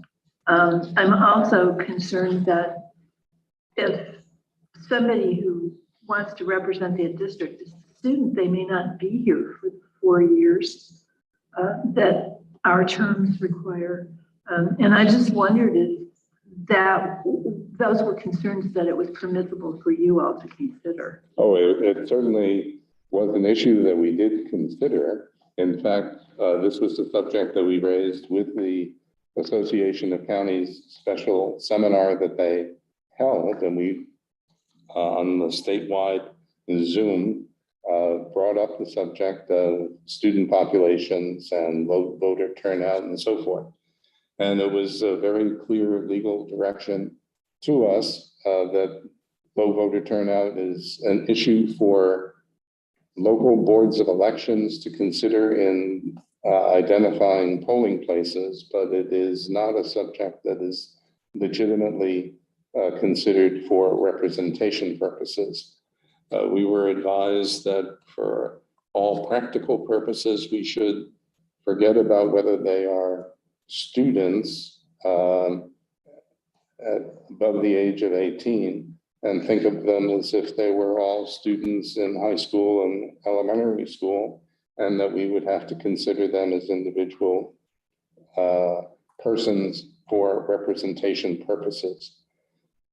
This creates challenges in the local political process, and it is, I think, up to communities which have substantial student populations, and just remember what a substantial portion of the city of Ithaca population consists of their students, to think about how most effectively and educationally to engage that population in the political process. many folks would like to think, oh, well, we kind of wish we just didn't have to do that. But whether you're here or in Oneonta or in Potsdam or in some other communities like that across the state, this is an issue which many communities face, and we are obliged to deal with the numbers that are in those census blocks, period. Thank you. Mike Lane and then Rich John. I too want to thank you, Hank, and all the folks on the commission for what you've been doing. When a legislature like ours makes the decision to turn over authority that it has to a quote unquote independent commission, as we have done, it is giving power away, frankly, to another group. And we need to think long and hard about doing that, which we have, and that's why we have enshrined it in our charter. And we have to understand what it means. Other counties around the state have tried it, not successfully, most of them. We've been successful now, 2 censuses passed with a basically independent process. But we do have we can't give it all away. We have to approve the report, and a report in the end. I just want to say that to the group, that this is a power sharing thing with people in the community. I may not be happy with the report. There's certainly a couple of items that I wish were different. But we have a process, and let's go through it. Hank, did you want to comment on what, well, let me ask you first. Are you still having regular meetings, or if we come back to you, will you call a special meeting, or how does that work? Well, at the moment, Mike, our view is that we have completed our work and submitted to you a final report. We are not continuing to meet. Okay, but our process is we could send it back to you and say, please consider X, Y, or Z. And then you would call a meeting at that point. Is Yes, that the idea? that's correct. All right, thank you. Rich John. Deborah expressed my concerns. I share the same ones about District 4, and I also understand, having attended your meeting, that there's not much we can do about that. Having campaigned in that area, not the whole of the new district, but in high student population areas, it's just really hard to engage them. There are certainly students who care about the national elections, as they should, but what happens locally is a bit more opaque to them. And you're right, we will just have to try to figure out better ways of engaging. So it is what it is. But I wanted to just mention that I had participated on the committee that helped with setting up your commission and making the choices of who would serve. We are just so lucky in Tompkins County to have so many really smart, qualified, and dedicated people that stepped forward to help with this process and to work so hard at it and get it done in a really reasonable period of time. I want everybody to understand, who's watching at home, just the amount of work involved. And Greg Potter, I tip my hat in your direction as well if I was wearing a hat. For the computer backup. Absolutely. As with many of our advisory boards, we are just really blessed with tremendous capability here. So thank you. Thank you, Rich. Ann Gorman. Thank you, Madam Chair, and thank you, Hank and Marcia, and to all the other members of your commission that worked on this. I attended a couple of meetings virtually, and I realized that it was a lot of work and trying to figure this out. And I was perplexed and mesmerized by the various maps and scenarios you were trying to figure out. And also, of course, thanks to Greg Potter and his department for all the work that was done. Just one question I'm thinking right now.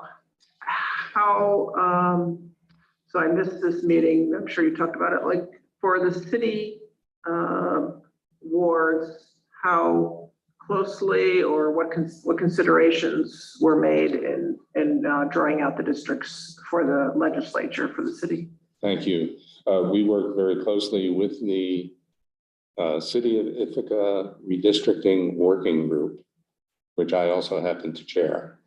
And as you'll recall, we actually held 2 joint meetings soliciting input together with that group. The lines that have been developed for the city wards and the legislative districts within the city of Ithaca are very, very similar. District 1, of course, is different to the extent that it goes out beyond the city boundary, up along the west shore of the lake to the border with Ulysses through the town of Ithaca. And there is also a small portion of District 5, which goes into, that's into the town of Ithaca, just north of the city. That facilitates having 5 wards and 5 city districts, with essentially the remainder of those lines being virtually identical. So they're almost identical, or are they identical except for the parts that are go into outside of the city? There is one additional one that I didn't mention, and Greg will catch me if I forget to mention it. And that's in District 2. If you look at the western end of District 2, the blocks that are between Meadow Street and Fulton Street are in Legislative District 2. They're not in Ward 2. So most of the time, it seems like. Everything else, I think you'll find is identical. So if someone's going to vote, most of the time, it's not this, I don't even know if it's the same election time, but so they'll know this district is also represented by somebody in the city. Yes. For that area. Okay, thank you. That's correct. Okay, any other questions or comments? Lee Shirtliff? Quick question, Hank. You mentioned the involvement of the Board of Elections. And obviously there's 3 or 4 spots here where you're going to have some very small election districts to separate out where the lines are crossed, and they're comfortable with that limited size to create a district and be able to conduct an election. Yes, I've been very pleased with the final result. Both Steve DeWitt and Tamara Scott.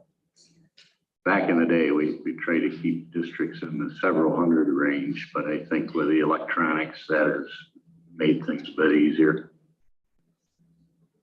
Thank you. Thank you, Lee. Travis Brooks?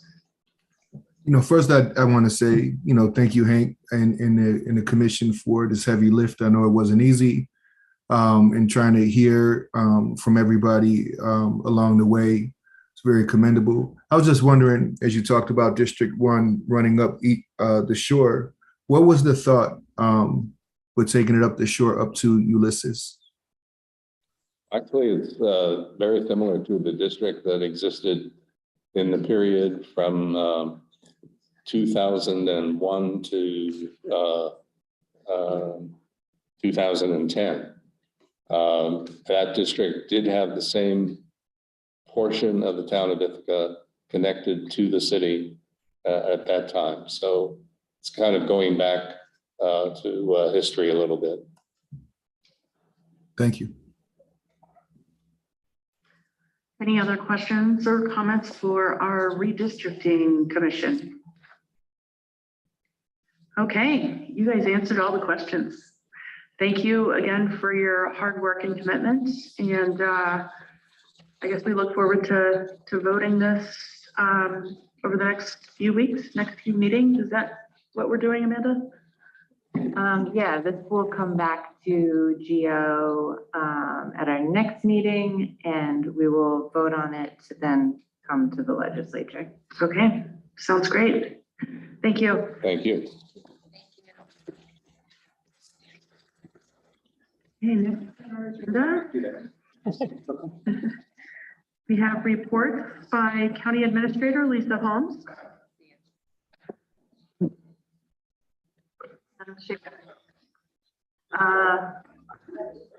A few remarks to make tonight, a few items to update you on. At the last legislature meeting 2 weeks ago, I made you aware of some of the security issues we've been facing around our human services building. Continued to meet with staff and departmental leaders about their experiences and concerns with escalating incidents in and around the building, and following up on the emergency communications and notifications pieces that I've mentioned. Also started inquiries with other counties in terms of their approaches to security.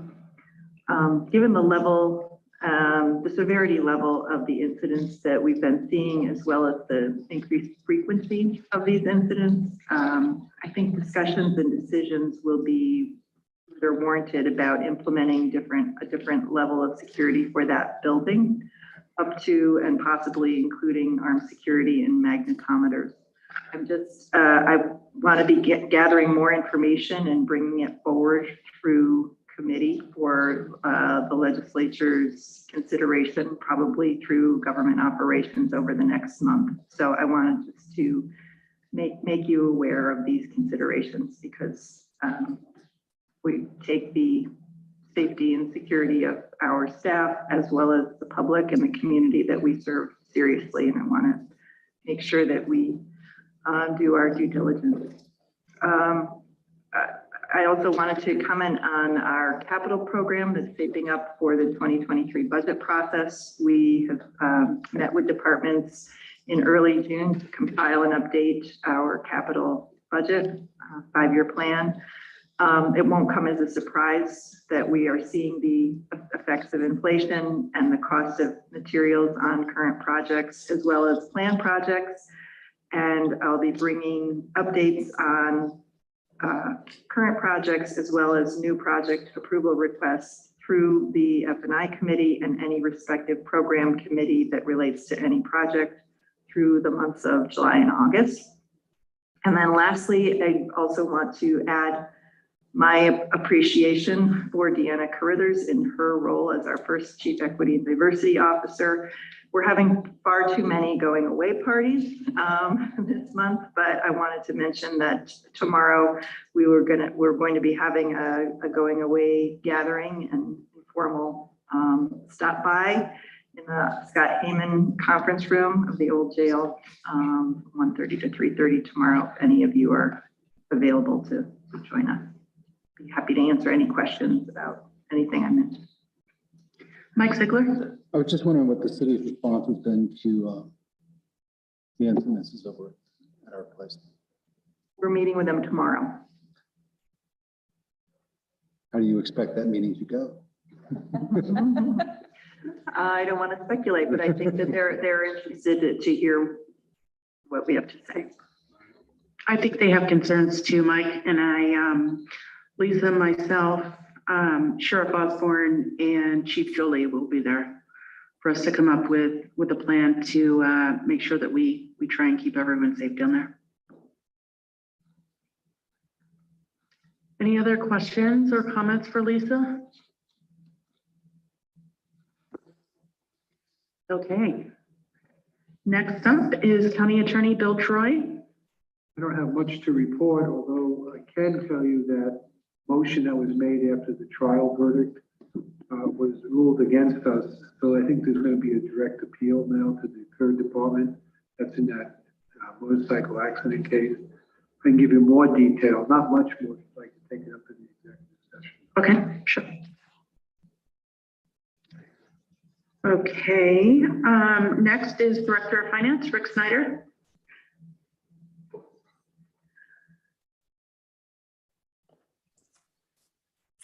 Good evening, everybody. How are you?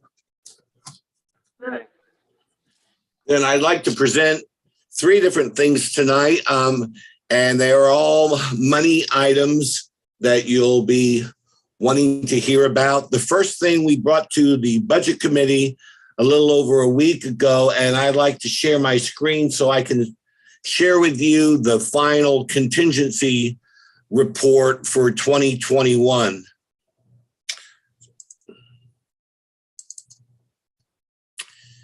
Do you see that now on your screen?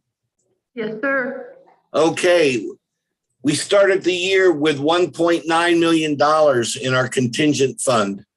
And for those who are new to the legislature, this is a fund where we place money at the beginning of a budget year for unanticipated changes that may come about throughout the entire year. Things that we didn't put enough money in the budget for, or we didn't know about when the budget was put together. So that's why we call it the contingent fund.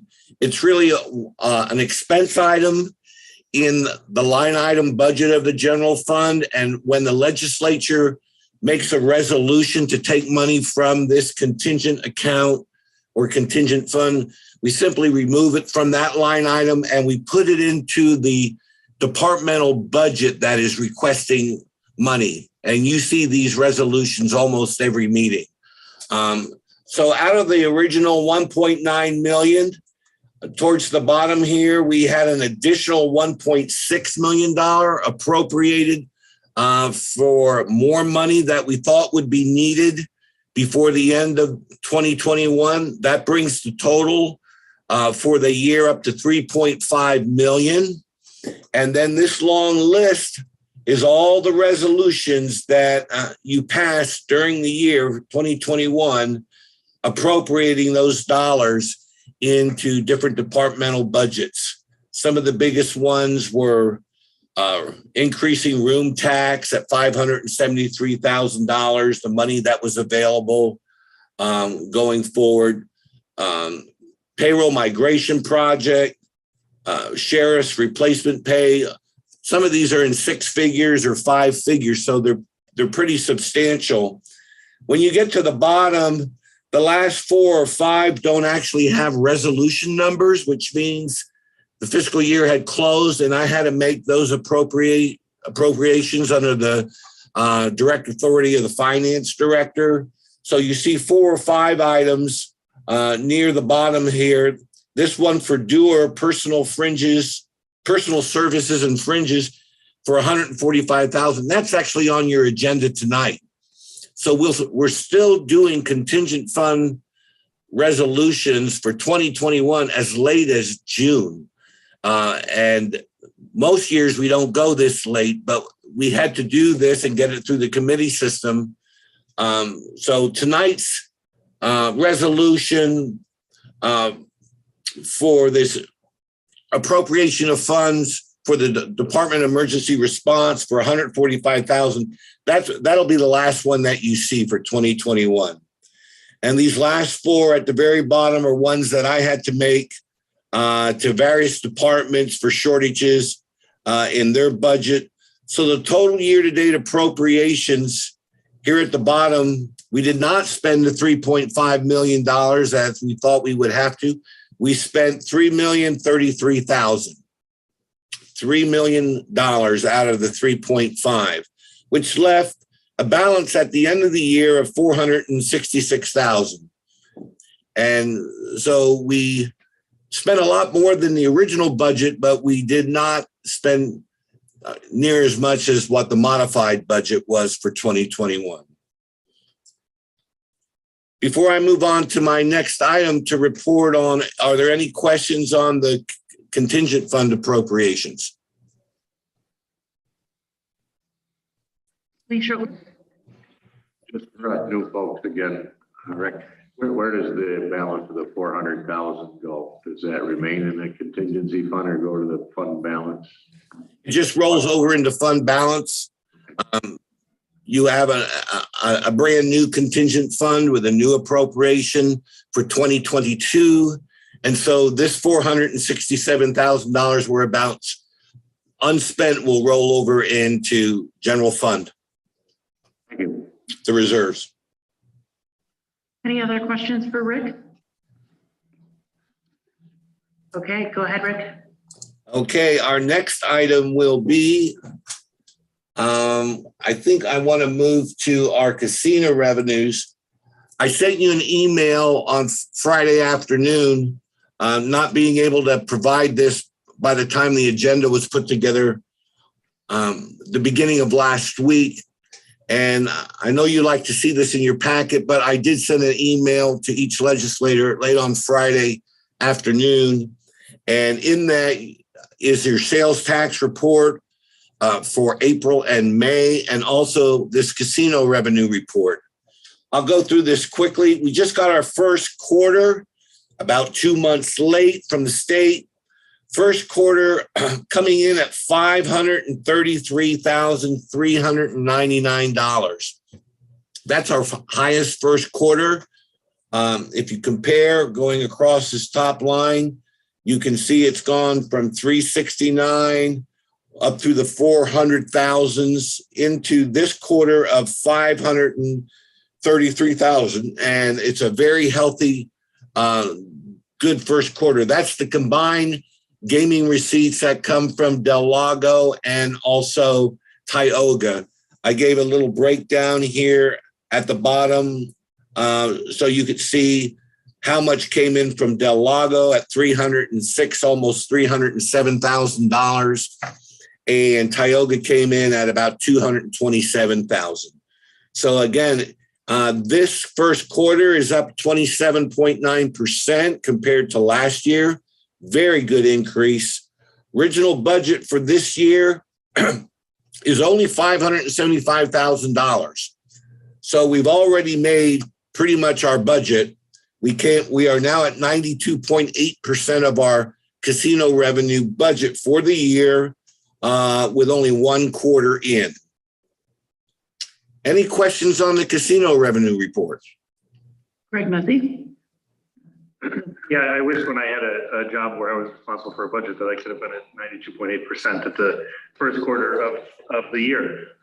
So great job, well done. However that's working. I know we don't necessarily always want to encourage gaming revenue, but it is nice to get our share of it. I'm going to ask a question and probably shock many of you. For us, the new folks in the room who may not have been here for the conversation when that budget was set, was there some reason that it was so dramatically low in comparison to 2021? Just some context there would be super helpful, because it seems like we may, I mean, even if we like trip into second and third and fourth quarter, we will still have a windfall in casino revenue. They had actually shut the casinos down during COVID. And so we didn't know if they were going to open them, if they were going to close them, if we were going to be hit again with COVID. And so we decided to not count on any of that revenue, or very little. And so budget in 2021, does anybody know where that was for, or was that would have been set pre-COVID? So that was my timing? That would have been set in 2020. Okay. When we were in the thick of it. Got it. All right, so did we also budget a very low number in 2021?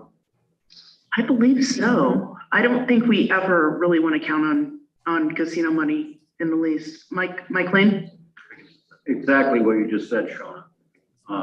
We should treat this when we get it as money that's unexpected. We know the casinos continue to have financial trouble, particularly Del Lago. From the reports in the papers. There's been more competition from some of the downstate areas. They're trying to get a casino in New York City. So the best thing to do here is not to plan on a lot of income from casino revenues, but if we get it, then we can use it for things like the grant program, for example, that we have. Or the Tompkins Center for History and Well, those are one-time revenues now. They weren't, the money we used for Tompkins County Center for History and Culture, we got a portion of the licensing fee from each of the two casinos. And it was about $2 million, but it was one time. We would never get it again. And so we looked for a one-time place to spend that money that would benefit the people of Tompkins County, and that's what we did. Deb Dalton? Yeah, I'm just gonna say, we always treat it as one-time money. It's like the ARPA funds. It's, manna from heaven, but you don't know when the next drop is gonna come. Okay, any other questions for Rick Snyder about casino revenues? Yeah, there's 6 years of data there on the report, so you can see how it's varied over the 6-year period that we've had this type of revenue coming in. I thought I could find a report from last year that showed what we budgeted last year for some context, but I couldn't find one quick enough. But I'm sure we'll be looking at these numbers, and Lisa and the budgeteers upstairs in county admin will be using this most recent data, say forecast what to put in the budget for next year, 2023. And then I'm going to go to our sales tax, which should be right here. Yes. Sales tax was sent to you, and according to this April chart in the midsection, you can see that our sales tax revenue for April came in at 12.87% here, right in the middle is the county portion, 12.87% up from last year at the same time. And year to date, as of the end of April, was 18.82%, or $2,174,000 higher than where we were at the end of April. And then I'll zip right down. And again, January, February, March, and April, and May, which will come next, they've all been the highest month for that month this year. So we broke all records with April coming in higher than any other April. If we go down to May, we see May's figures here are also very high, 13.36% higher than the previous May.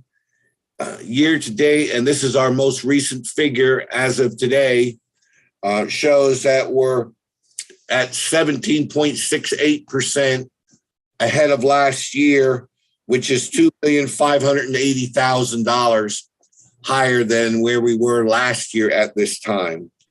And like I said, both April and May were the highest April and Mays that we've had on record. I know you like to compare it to the budget. And so if I scroll down here, you can see the gross sales tax revenue is at 45.3% of budget at this point in time. So that's a few percentage points ahead of where we should be at for this time of year. And the graph that is now pretty automatic since we built this out a few months ago, you can now see this top line, this turquoise line is above all the other lines. And that shows the years down here. It shows the first 5 months of 2022 compared to 2021, 2020, and 2019. And you can see how well we're doing in sales tax. The green line going across the middle, that's fairly straight. That's our budget for the year. Anything above that is extra funding above our budgeted amounts that we predicted. But you can see we're well ahead of budget for sales tax right up through May. And I believe that concludes my report. I'll take any questions you have on sales tax or any other topic. Deb Dalton? Yeah, thank you, Rick. This is all very good news. And I don't mean to rain on your parade, but I was wondering when we were going to have the final figures on the general fund for, after last year. For the fund balance, Right. like I reported at budget, we're still behind schedule, not having financial statements prepared yet. We have still yet to prepare our state AUD report to send into New York State. Still a couple weeks of audit left, a couple weeks, at least 3 weeks of financial statement presentation. It's probably going to be about 4 weeks before we can give you a first blush of what the fund balance will be in the general fund. Okay, thank you. Any other questions for Rick? Okay, I don't see any other hands. Thank you, Rick, for your reports tonight. Yes, again, on the fund balance, as soon as I have a draft figure that I feel fairly confident in, I'll share that with Lisa Holmes and her budgeting staff so they can begin to use some of that information in their budget preparation. And then as I get a pretty solid assurance that the numbers are absolutely right, after speaking with our county administration, I'll forward those fund balance figures to you. Thank you. You're welcome. Thank you. Rick, just for context or for the benefit of those that may not have a full in-depth understanding of the process like you do, what are the items or what are the pieces that we're waiting for to finalize the number? Because it seems like we should know about a ballpark, understanding that maybe it's plus or minus a couple million in transitions, which seems odd to say, but I understand the reporting process. But I guess what's the holdup for a first blush if all of those monies have been spent or allocated up until this point? Yeah, well, we just closed the year with the last journal entries that do our accruals about 2 weeks ago. And our auditors have left on-site audit about a week or 10 days ago. And we're just waiting on them to help us finish the financial statements. It's not like you can go to one number in the general ledger and pull out your full fund balance. Our system, we have to consolidate our fringe fund with our general fund, along with parts of the trust and agency fund, in order to come up with a consolidated general fund and consolidated fund balances. So that takes some time. It's that consolidation of 3 separate county funds into one fund that gets reported in the financial statements as the general fund. And that's the complicated part and the part that we're still working on. And so it usually takes us at least up until April, the end of April, to get the state AUD done and all the auditors' questions answered. Right now, we actually got the auditors' part of it mostly done, but we rely upon them heavily for the notes to the financial statements, at least half of the notes to the financial statements, and for some of those consolidations. So another thing that set us behind is that we were working with 2 vacancies through this whole thing. Our director of accounting services left 2 months ago, right before the audit started. And that was a key person that did a lot of this work. And so we really had shortages here staff-wise, having 2 vacancies, which I'm glad to say both of those 2 new positions start this coming Monday on the 27th. Our new director of accounting services starts on Monday, and so does another accounting position. So we're finally up to full staff, but it really put Drew and I back many, many weeks having to do a lot of this on our own without too much help. Thank you. Lee Shirtliff. Not looking for a specific answer tonight, but I am curious, is there an easy way, or there's probably no easy way, but is there a means to tell how much of the increase in sales tax or the percentage is related to fuel sales over previous years? I could probably get that for you between now and the next meeting. I know that Dave Lucas at NISAC provides that information on, I want to say, not a regular basis, but about twice a year. He sends out some very helpful guides as to how much of it has to do with gasoline and fuel sales, because that's such a high component in our county and a lot of other counties. And perhaps we can get something from him, from NISAC. And when I do, I'll share that with you all, because that is a big driver. And we do see sales tax going up. I mean, it's as you know, as a government official, we're glad for the extra revenue. We can certainly use it.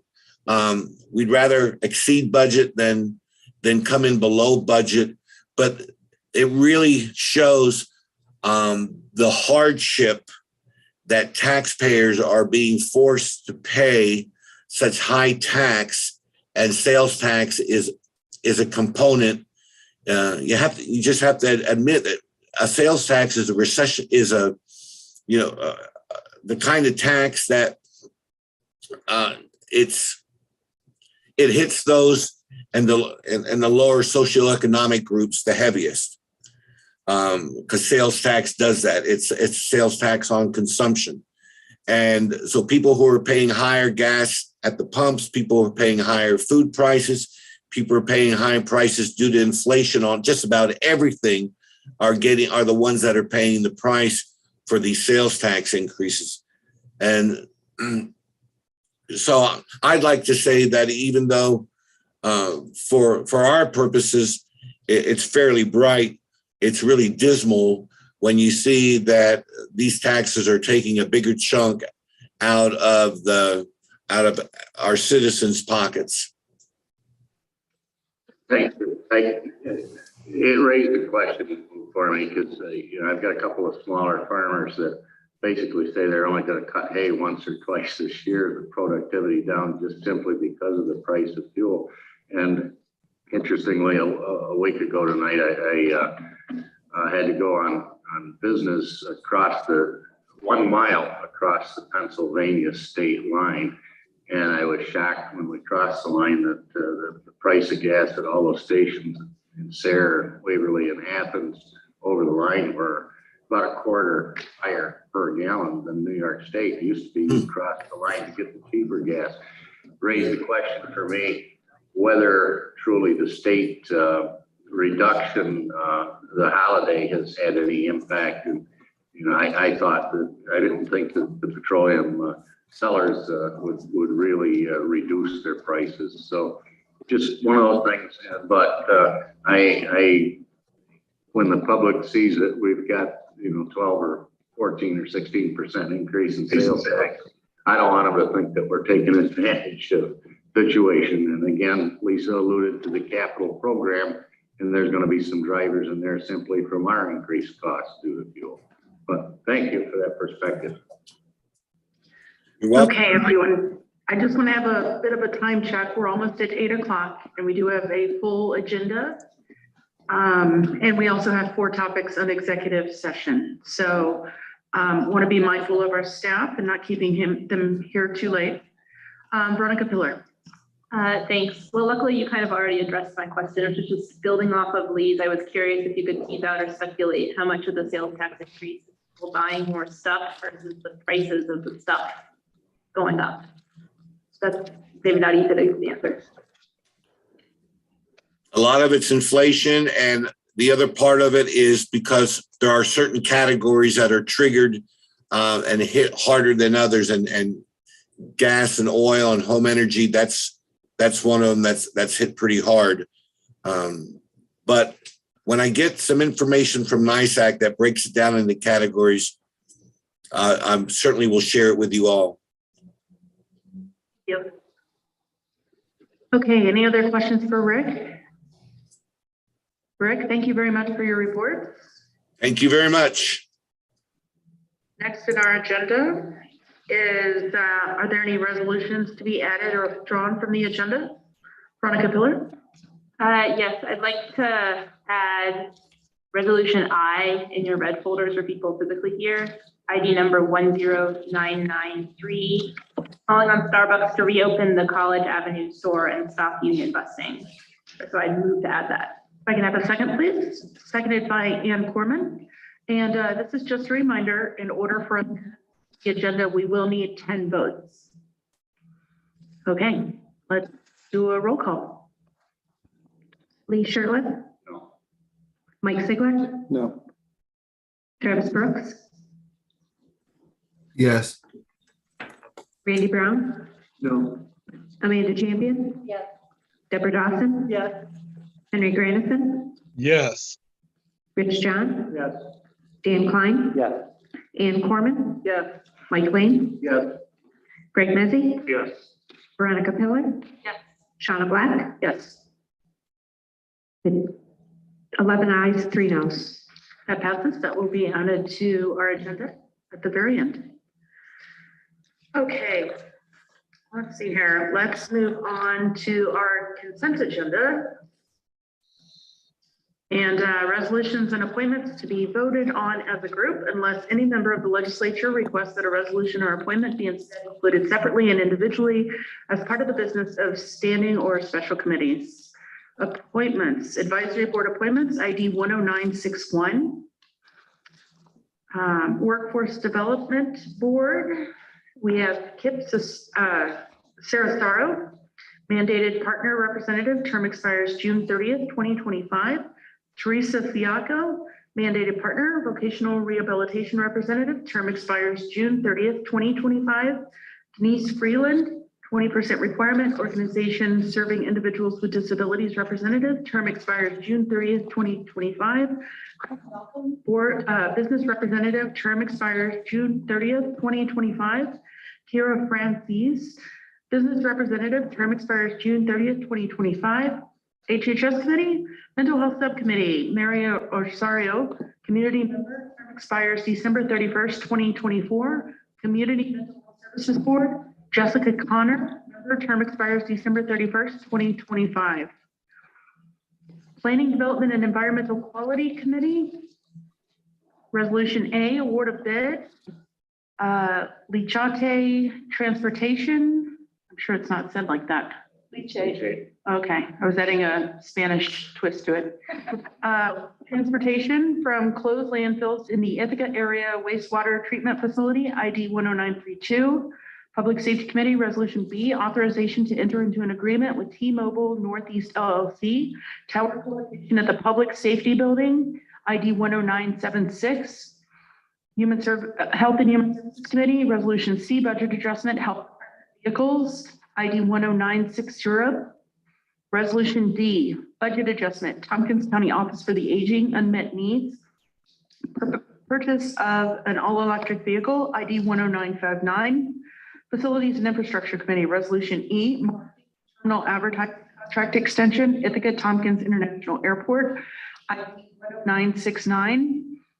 Resolution F, authorization of New York State Department of Transportation, Mass Transportation Capital Project Agreement, Tompkins County and Tompkins Consolidated Area Transit Incorporated, TCAT, K007401, ID 10981. Resolution G, amendment of the 2022 Tompkins County budget to reflect an amendment to the 2022 through 2023 FTA budget for the Ithaca Tompkins County Transportation Council and authorization to implement the amendment, ID 10955. Can I have a mover, please? Moved by Randy Brown, seconded by Veronica Pillar, and we will do a roll call. Lee Shirtliff? Mike Sigler? Yes. Travis Brooks? Yes. Randy Brown? Yes. Amanda Champion? Yes. Deborah Dawson? Yes. Henry Grandison? Yes. Rich John? Yes. Dan Klein? Yes. Ann Corman, Yes. Mike Lane, Yes. Greg Mezzi, Yes. Veronica Pillar, Yes. Shauna Black, Yes. 14 ayes, 0 noes. Thank you all. Let's move to our standing and special committees. Government Operations Committee, Amanda Champion is chair. Great, thank you, Madam Chair. Let's see, Government Operations will be meeting on July 7th at noon, which is just a couple days after 4th of July. And I just want to remind everyone that we canceled our July 5th legislature meeting. So we will not be meeting here together, but a couple days later, you're all welcome to come to GO. I think we're going to have several things on the agenda. A brief update from the Board of Elections, just they have so much going on, but I think it would be good for us to get a quick update from them. And we're also going to have a very limited beginning conversation about term limits for legislators and what that would look like. And if the committee would like to go forward with more discussion on that, we will be asking our staff to pull together some more information so we can consider that in the future. And I think there's numerous other things, including some policies and things like that. So see you all then. Thank you, Amanda. Mike Lane. Amanda, I wondered where the request for discussion about term limits is coming from. From me. Okay. Any other questions or comments from Amanda? For Amanda? Okay, I see none. Thank you, Amanda. We look forward to that vibrant conversation about term limits. Just the beginning. Just the beginning. Next is Planning, Development, and Environmental Quality Committee, Ann Corman, Chair. Thank you, Madam Chair. We have not met since our last legislative meeting, but we are scheduled to meet this coming Monday at 1:30. And on our agenda, hot off the press, thank you, Brittany, we have workforce development is going to be asking us to accept some funding that they were able to get for their summer youth employment program. And we have legal services, a resolution for legal services for the solid waste management, procurement and contracts. And IAED, Ithaca Area Economic Development, is going to be asking us regarding to help Cayuga Medical Center at Ithaca gain some funds to help put some offices and training facilities at the old mall in Lansing. So it's exciting. And the biggest thing is I want to draw people's attention to is the food systems plan that you've heard us talk about before for this committee is doing a presentation for us, and we're encouraging everybody to either come to it or watch it again on YouTube. But if you can come to it, ask questions. We're going to give them about 30 minutes on our schedule on Monday, and that's about it. Thank you, Ann. Any questions for Ann Corman? Okay, thank you. Next up is Budget, Capital, and Personnel Committee. Deborah Dawson, Chair. Thank you, Madam Chair. Next resolution will undoubtedly be a high point in this meeting, if not our entire year. I am going to introducing the resolution H, but I am introducing the version that was passed by the committee. It's in your red folder. Authorizing ARPA funds to be used for the Community Recovery Program. This is ID 10968, and I'm seconded by Greg Mezzi. Okay, everybody. I know that we've all been waiting to get moving on getting this Community Recovery Fund operating and start moving funds out the door. You all will recall back last year that we had determined we would fund 100% of our ARPA funds on government operations as we were entitled to do, and that we would use 75% of that for our capital program. That decision was based on a couple of what turned out to be misunderstandings, apparently.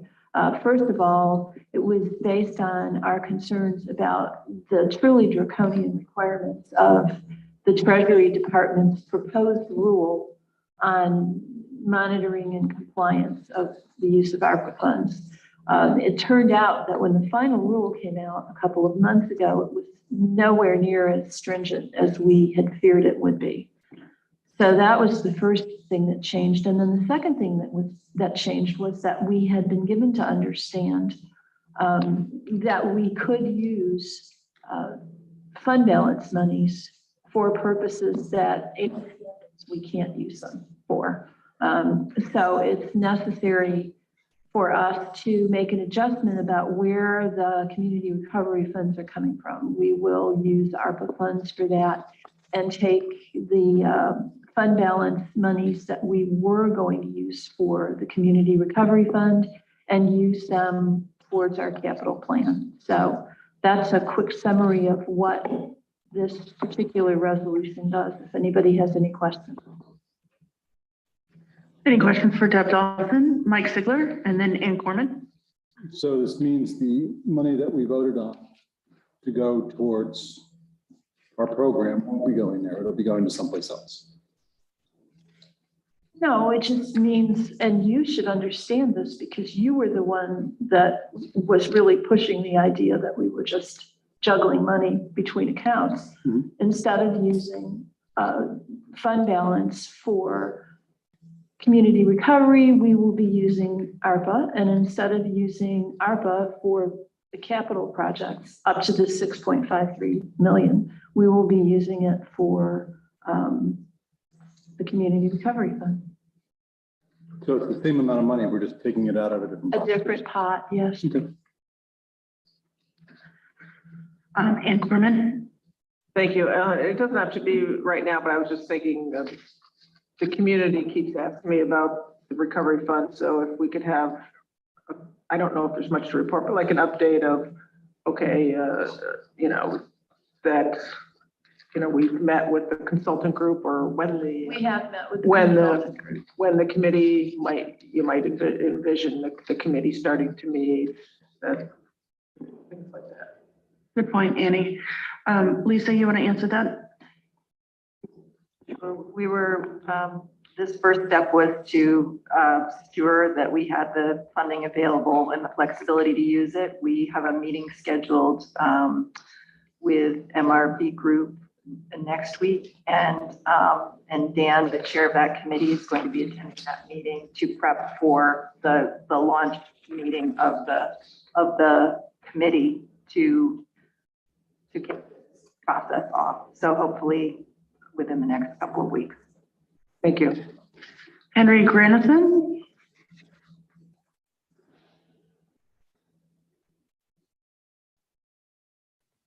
When did we discover the reporting requirements were not as onerous as they were set out to be?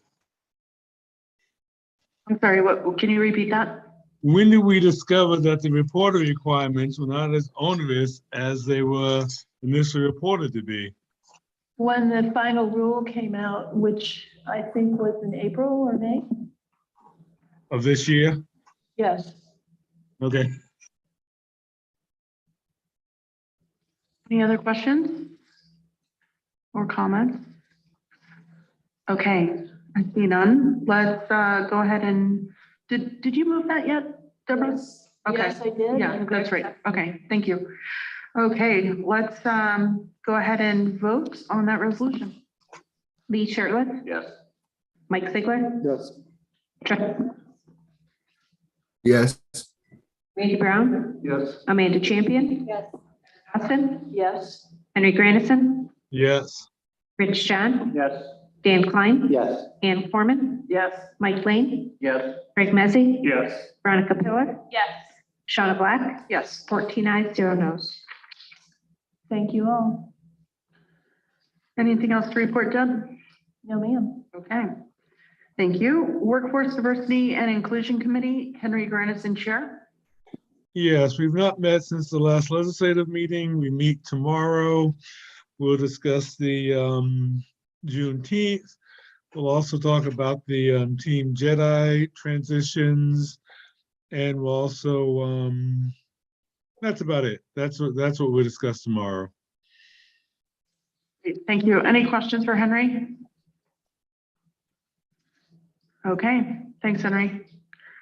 Next is Public Safety Committee, Rich John Chair. Thanks, Shauna.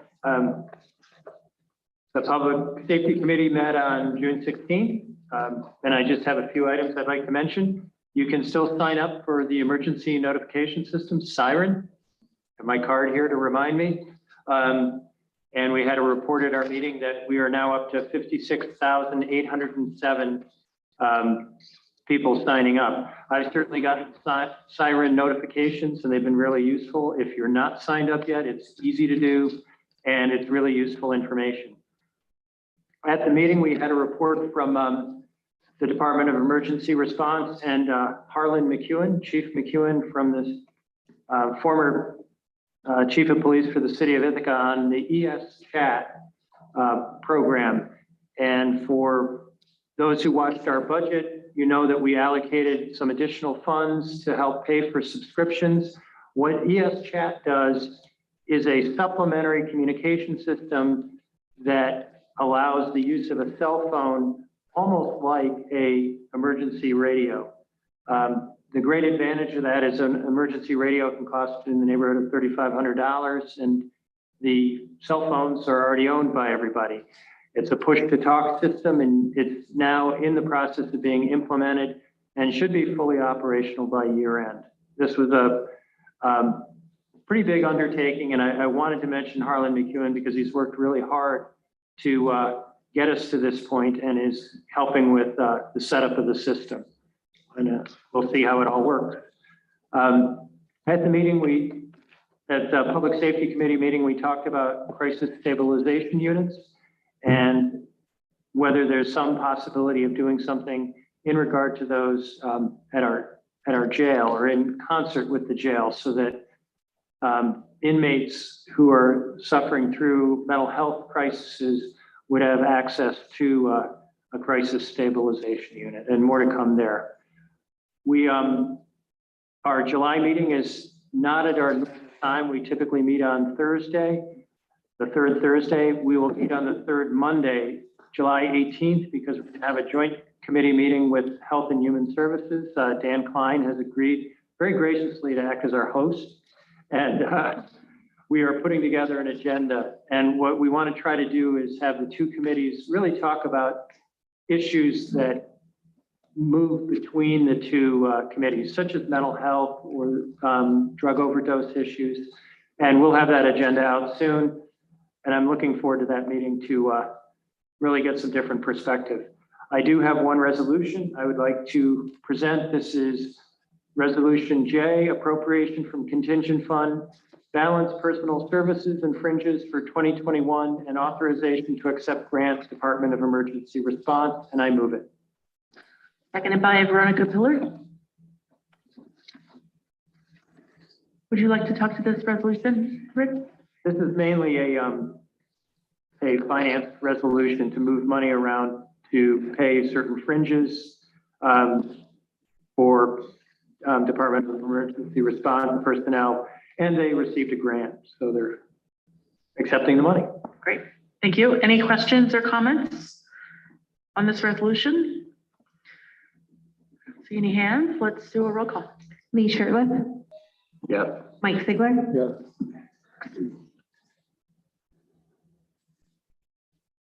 Travis Brooks, Yes.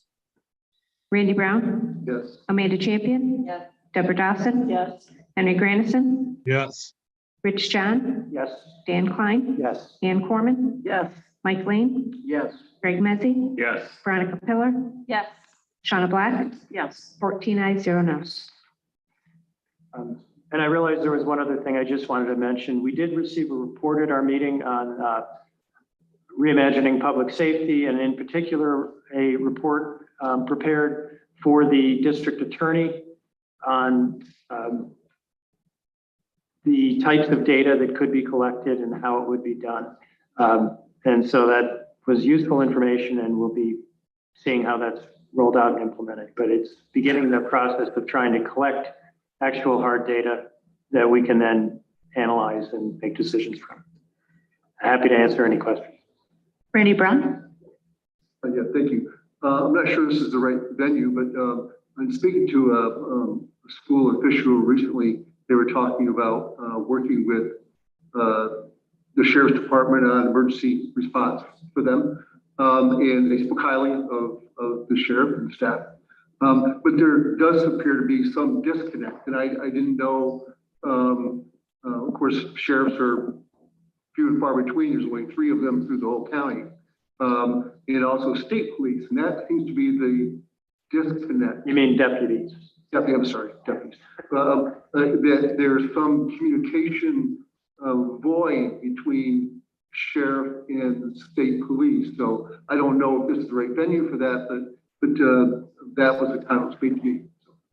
I guess I'd like to know more about that, because the communication systems are connected. And certainly one of the things our Department of Emergency Response does is track where all the emergency vehicles are at any one time to get closest response. And that includes the state police and the deputy sheriff. One interesting thing we talked about was that because of some computer glitches or difficulty in compatibility, the city police cars were not visible to Department of Emergency Response. And the IT department here in the county and the city and emergency response and the city police department have been working really hard, and we're almost there apparently to have those included as well. But I have not been aware that any of the state police cars have not been connected. Email what it Yeah, happy to try to follow up on that. Henry Grandison?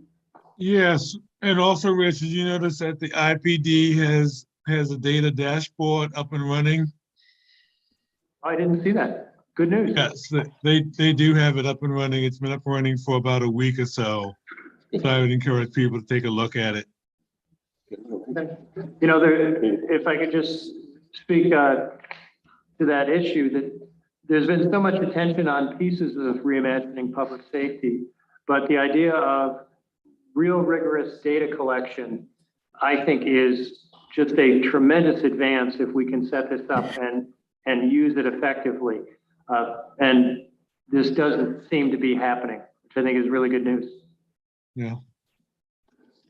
Any other questions for Rich John, public safety? Deb Dawson? This isn't a public safety question, but if we're done with public safety, I just wanted to clarify with respect to Henry's question, because I looked it up. The final rule was issued by Treasury in January, but it did not become final and effective until April 1st of this year. So FYI. Okay. Okay. I don't see any other hands. Let's see here. Let's move on to Health and Human Services Committee. Dan Kleinschere. Madam Chair, I'd like to start with the resolution from the committee. Resolution K, appropriations from Emergency Disaster Assistance Fund and Contingent Fund for community surveillance testing for Tompkins County residents related to COVID-19. ID 10964. So moved. I have a seconder. Seconded by Amanda Champion. So as the resolution says, the federal policy is changing from 100% reimbursement to 90% reimbursement, which means we have to pick up the difference. And that's what this does. And I was just thinking about this, maybe more philosophical terms, that of all the aspects of COVID, obviously a lot of it's really controversial. I think maybe testing is maybe the least controversial. Good for everybody, right? To maintain a robust testing presence. So that's what this would do. Thank you, Dan. Any questions or comments to the resolution or to Dan? Greg and then Lee. Not necessarily specific to the content of this resolution, but generally when we're voting on contingency fund spending, it would be interesting to know, and I don't know how difficult this would be or how much additional staff time it would take and all of those things in consideration. I'll still make my next comment. to sort of understand where we are with our contingent fund spending as we're approving contingent fund spending. Because we often do see a lot of contingent fund, and as you see, we're just getting a final report in June of 2021 contingent fund spending. But it would kind of be nice to know like how much money is left in the checking account. Not that that's necessarily how it works. It's an over dramatization of the simplification of the contingent fund. But it would be nice to know sort of where we are so we can really make a decision of and I'm not necessarily saying the contents of this resolution, but future resolution just sort of made me think, is this a good use of contingent fund, or where are we in relation to a zero balance in contingent fund? So I put that out there. Maybe it's a topic we can cover at budget, capital, and personnel. I know Deb loves additional agenda items, but I can't get enough. I don't know. I don't know if that's been asked of before or history on that, but it's just sort of all of the conversations today have sort of piqued my interest. Okay, we'll let Deborah do a short response. Yeah, I just wanted to say that, first of all, the contingent fund tends to be a self-refilling pot of money because more often than not, almost always, we end up using it for stuff we don't really have much of a choice about using it for. It just needs to be done and we didn't budget for it. But, yeah, I'm always happy to have another BCP agenda item. Thank you, Greg. Lee Shirtliff?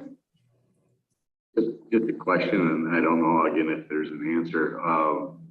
Obviously, this is coming forward to provide the county share that wasn't there before the change of the federal rules. And any idea how much the testing has amounted to since the budget year began? Are they expecting to spend a full $2.3 million on testing? Fortunately, with FEMA reimbursing 90% from July 1st on. So I'll take a shot, and then anyone else that knows better can chime in. My memory from this discussion at the committee was that it's just it is a projection based on what's been happening so far, and assuming that we're going to see some kind of surge in the fall. But I think bottom line is it's just a guess. Anybody else want to add to that or subtract from that?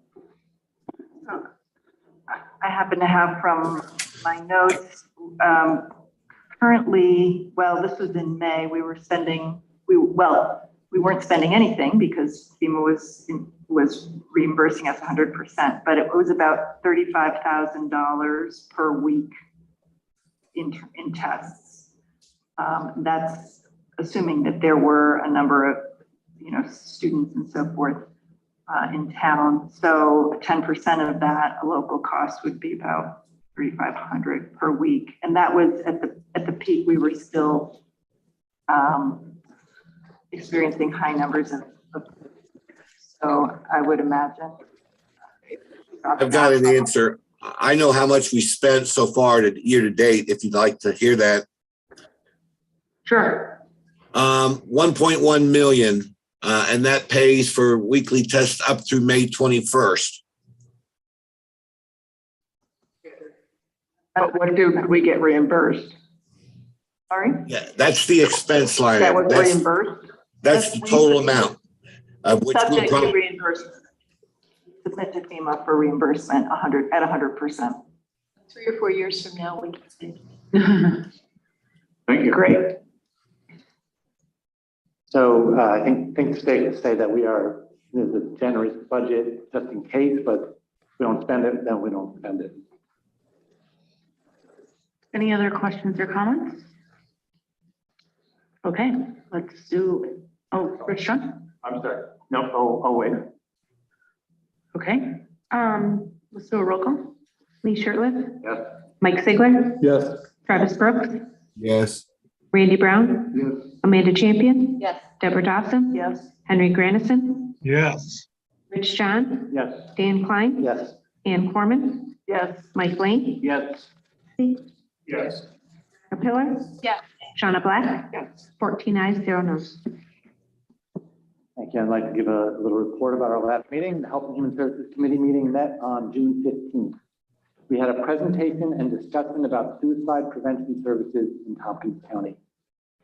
We had 2 speakers from 2 different agencies. Melanie Little is the Education Director at the Mental Health Association in Tompkins County.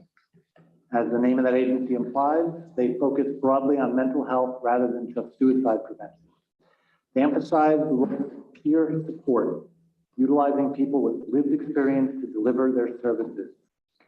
She said that their peer specialists undergo an astonishing 3,000 hours of training. I did the math later on. That's the equivalent of a full-time job for 1.5 years. Mental Health Association runs many activities. They operate in jails, hospitals, courts, and in the Tompkins County Probation Department day reporting program. They operate a peer support warm line from Monday to Friday, 9 to 3. And they will be opening an outreach center on September 1st in Center Ithaca on the ground floor, which is scheduled to be open Tuesday to Friday from 12 to 6. We also heard from Tiffany Bloss, Executive Director of Suicide Prevention and Crisis Service of Tompkins County. This agency, which is located right across the street from this building, fielded 6,000 calls last year from an 11-county region. They staff the phone 15 hours a day, 7 days a week. When their phone is unstaffed, calls are automatically routed to a crisis center in Syracuse. They hope to have 24/7 coverage by the end of 2023. Suicide Prevention and Crisis Service of Tompkins County collaborates with many community organizations, including Tompkins County Department of Emergency Response and the County Mental Health Department. Our Mental Health Department also sits on the Tompkins County Suicide Prevention Coalition. Suicide Prevention and Crisis Service of Tompkins County was founded in 1969 as a response to Cornell University student suicides. Cornell University does not contribute monetarily or otherwise to this organization. Starting July 16th, phone number 988 will be a nationwide suicide hotline. As I understand it, anyone dialing that number from the 607 area code will be routed to our local agency. But the local number, 607-272-1616, will also remain. So either phone number should work. This agency will be conducting a 15-hour training on June 27th and 28th. Contact them if you're interested in learning about suicide intervention skills. And then a few quick updates from some of our department heads. Kate Shanks Booth from County Youth Services reported that the Recreation Partnership Agreement will be extended for 5 years with no material changes. I think Randy, you sit on the Recreation Partnership Board. So that's a big deal. It's a bigger deal than it sounds like when I just say it in one simple sentence like that, because it requires the approval of basically every municipality in the county. So the fact that this was relatively easily done, it's happening, is a real testament to intermunicipal cooperation in our county and to the leadership of the department. We heard from Kip Kephart from the Department of Social Services. They're continuing hiring process. There's a significant number of positions that were previously filled by long-term and other employees. And some of those were 30-year employees that have departed the department. And we heard from Frank Krupa, who reported that the next development in the merger of the Public Health Department and Mental Health Department will be a proposed new name, and that may come to us as early as next month. The next meeting of our committee will be a joint meeting with Public Safety, as Richard mentioned, on July 18th, 3 o'clock. That's my report. Thank you. Thank you, Dan. Any questions for Dan Klein? Deborah Dawson and then Veronica Pillar. Yeah, I'm curious what the new name will be. Well, they didn't tell us, and they have a working group working on it. They've hired an outside consultant to give them a little professional advice, and they think that maybe next month it'll be far enough along that they will present it to our committee. And based on what we say, it'll still have to come here. We will have to make the final decision. And then I think it also requires a charter change eventually. Okay, Veronica Pillar and then Greg Muzzy. Not a question, but Dan gave a really nice recap of the suicide prevention discussion, but I also saw the Ithaca Voice gave a nice little write-up of it as well. If you want to read the other Cliff Notes version versus going back and watching it. And I just want to second the plug for the suicide intervention skills training that Dan mentioned. I took that myself years ago now, but it was really good. And I use the skills a little bit. Okay, thank you, Veronica. Greg Mezzi. Dan, I think you might be the crown jewel of reports. I Yes. appreciate the detail in which you prepare your reports. So thank you for that.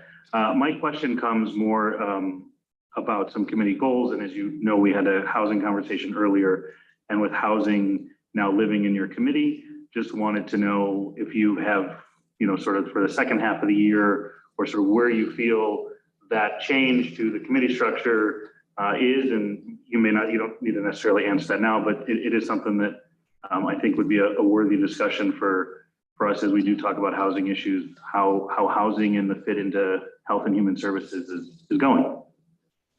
Appreciate that, Greg. I've been avoiding the topic because there's no good answer. So second half of the year, I guess. Okay, any other questions or comments for Dan? I don't see any hands. Thank you, Dan. Speaking of crown jewel, next up is Mike Lane, Chair, Facilities and Infrastructure Committee. Let's get this straight. Crown jewel of Tompkins County is Dryden. I've never called any committee the crown jewel. You can call it what you want, but let's just keep our mind focused on that. Any crown worth its salt, he has lots of jewels. Can you arm wrestle this out? Anyway, the Facilities and Infrastructure Committee met on June 16th. Most of what we did was already been taken care of in the resolutions that were passed on the consent agenda. What we did talk about, again, the issue of cameras on mostly for the exterior, but sometimes for the interior of buildings. I told you last meeting about the presentation we had from Morel Romero out of facilities. The committee wanted to talk more about this building particularly, and the fact that the cameras are not situated so that we get real good views sometimes of some of the areas in the exterior or other places. I don't want to go into too much detail, but other areas of the building. So we've asked and authorized Morel to proceed to get estimates on what it would take to add some cameras to this building. And he'll be talking with staff here at the legislature about that, and also any of you who want to chime in on that. But I think this will be a good idea. He's going to get some figures and bring to us from the consultant. If we proceed with it, there is money in his budget to pay for that. The other thing we spent quite a bit of time talking about was Tioga Street, the dental building, and the Red House.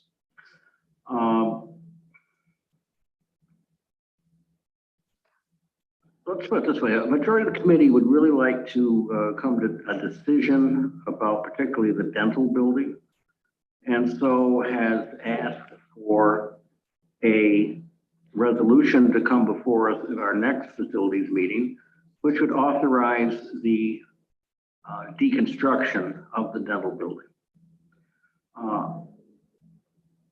Hopefully, any of you legislators who are interested in that topic will join us for that meeting. If it passes, it will then come to this building. I should point out that we were given some figures from facilities about different options, including repairing the building to make it usable, to upgrading the building to make it usable for better class office space, and for the deconstruction. To turn it into first class office space was going to be over $2 million. So we'll be talking more about that, and it's important that we hear from all of you or any of you who want to chime in on that one. Glad to answer any questions. Thank you, Mike. First off, I am really sad to hear that we're going to be having some cameras in here because on the weekend I come here with my kids and we do karaoke with the microphone. Karaoke. Let's see here. Were there any questions or comments for Mike? When's the next meeting? Let's see, it's gonna be, July what? Kat? 21st at 9 o'clock. There we go. Thank you. Veronica Pillar? Yeah, sorry, you might have said this, but the committee is looking at a resolution to deconstruct as opposed to demolish the building? Yes, we had a majority in the committee that wanted to move ahead with that kind of a resolution. Greg Mezzi? Are you also going to look at the cost to demolish? As opposed to deconstruct? We didn't have that figure. Usually to demolish is less expensive than deconstruct. Yeah, I'm trying to understand what the delta is as part of that decision making. I don't have the demolition cost, so that wasn't presented to us.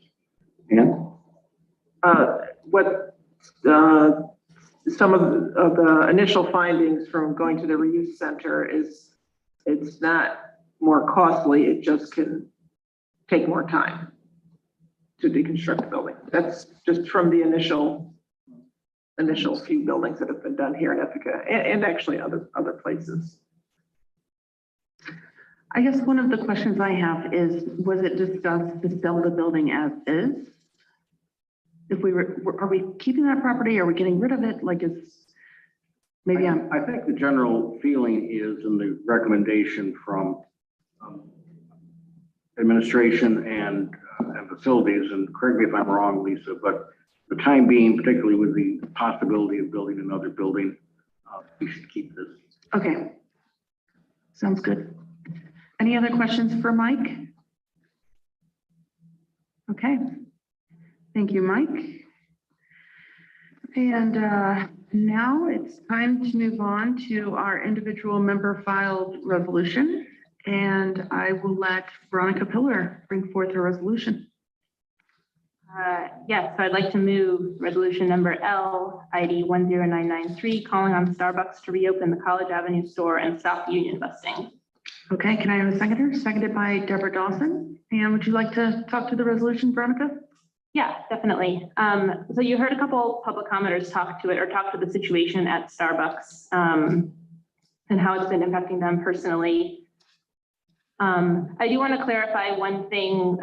One of them kept talking about Ithaca, and obviously we are a county legislature representing the whole county. However, it so happens that all of the Starbucks stores in the county are in Ithaca.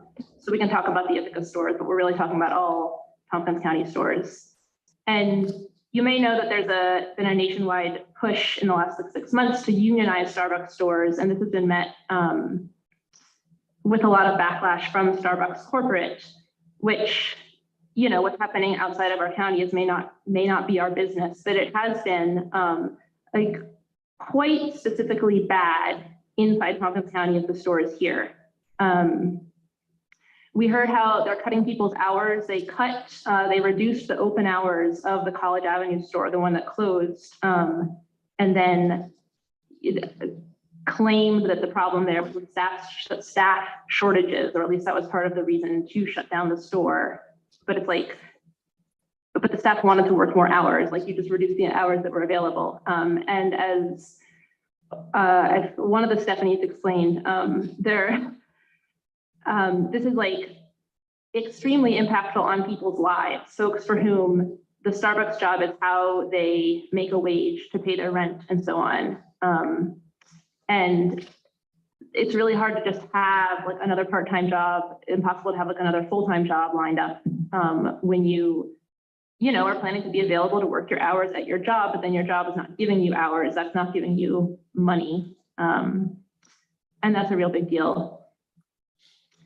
The workers here we're talking about, I want to remind you, are in contrast to maybe what some Starbucks management might say. They are an integral part of the company. Starbucks likes to say it's focused on worker experience, or sorry, no, it does not.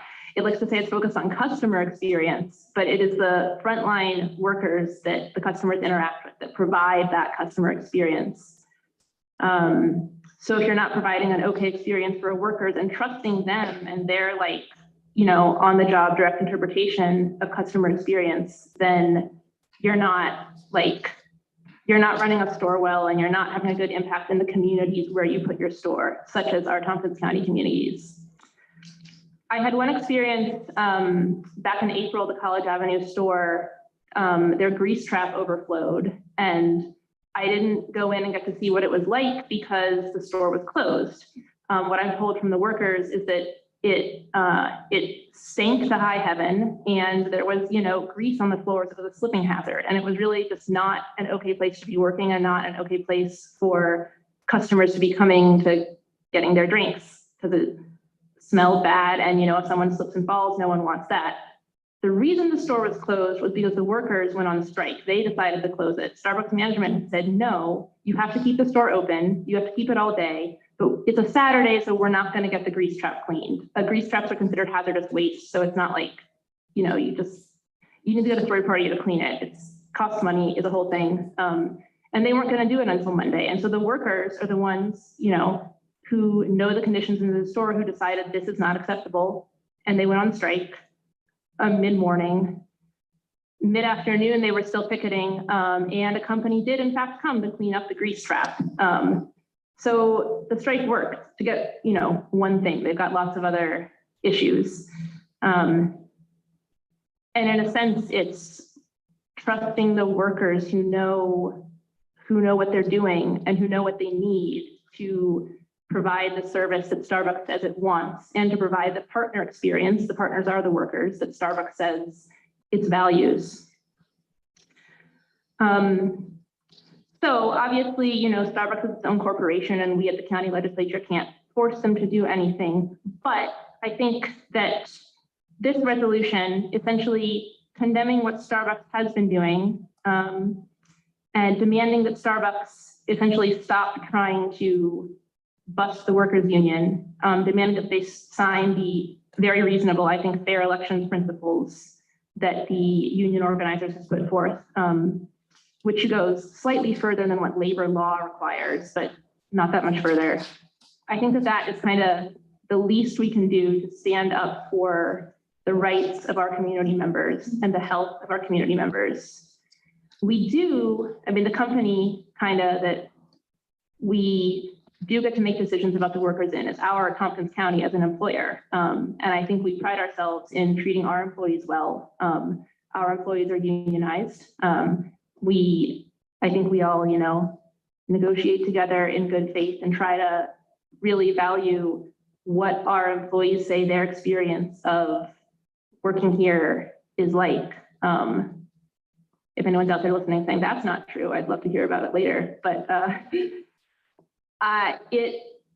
so we don't get to have the same kind of control over the experience of workers in our county who work for other organizations, but we can assert that that these values, including respect and accountability, and integrity and equity, are all things that we really like to see manifest in every organization present in our county, even if it is not ours. So I'd really like to see us make that statement with this resolution. Thank you. Amanda Champion. Great, thank you. Thanks, Veronica, for bringing this forward. And actually, what you just said makes a lot of sense to me, that these are values that we care about in our own organization, and we would love for every organization in this community to have the same values. I've thought about this one quite a bit, and I don't think I can support it. If the resolution said what you just said in a general way, absolutely. But I've been trying to think about, and I'd love if anybody has other references, any resolutions that we voted on in recent years that speak specifically to corporate organizations where we've chastised them or not so much asked them to do something, but sort of in a very strong language, accusing them of doing something. And I would, if people have, can jog my memory, if there are other resolutions that we've passed, I'd love to be reminded of them. You know, I think it's a political issue. Obviously, we're politicians, but I also feel like we're here to govern, not to, I mean, I don't know. I feel like I'm being hypocritical because I stand up and make political speeches about abortion, but having a political speech is different than this government passing a resolution. So I have a lot of thoughts about it, and I have a lot of compassion for the people who work, you know, in these, at these businesses. I'm very sorry that they feel wronged and that the store closed. But I don't think I can support this. Thanks. Thanks, Amanda. Ann Corman, Mike Stigler, Greg Mezzi, and Rich John. Thank you, Madam Chair. I would like people to consider if there was something that you wanted to change, as you know, just as Amanda just said, like if it said this, I would really like folks to consider what you would want to change, and let's talk about how we can make this a resolution that we can get behind, you know, the spirit of it. So please think about that, and you know, take a moment to, you know, do some work, suggest some wordage, deletions, additions. This is something I've been hearing about, not just from Starbucks or through Starbucks, other corporations, small businesses. You know, it's over the years. I've been with the union rep going years back, and then helped support, you know, other people getting the right to form a union. I was also asked to help union bust at one place I worked, which I did not, but I was in management, and I was asked to report back and help union bust. They didn't realize they were talking to the wrong person.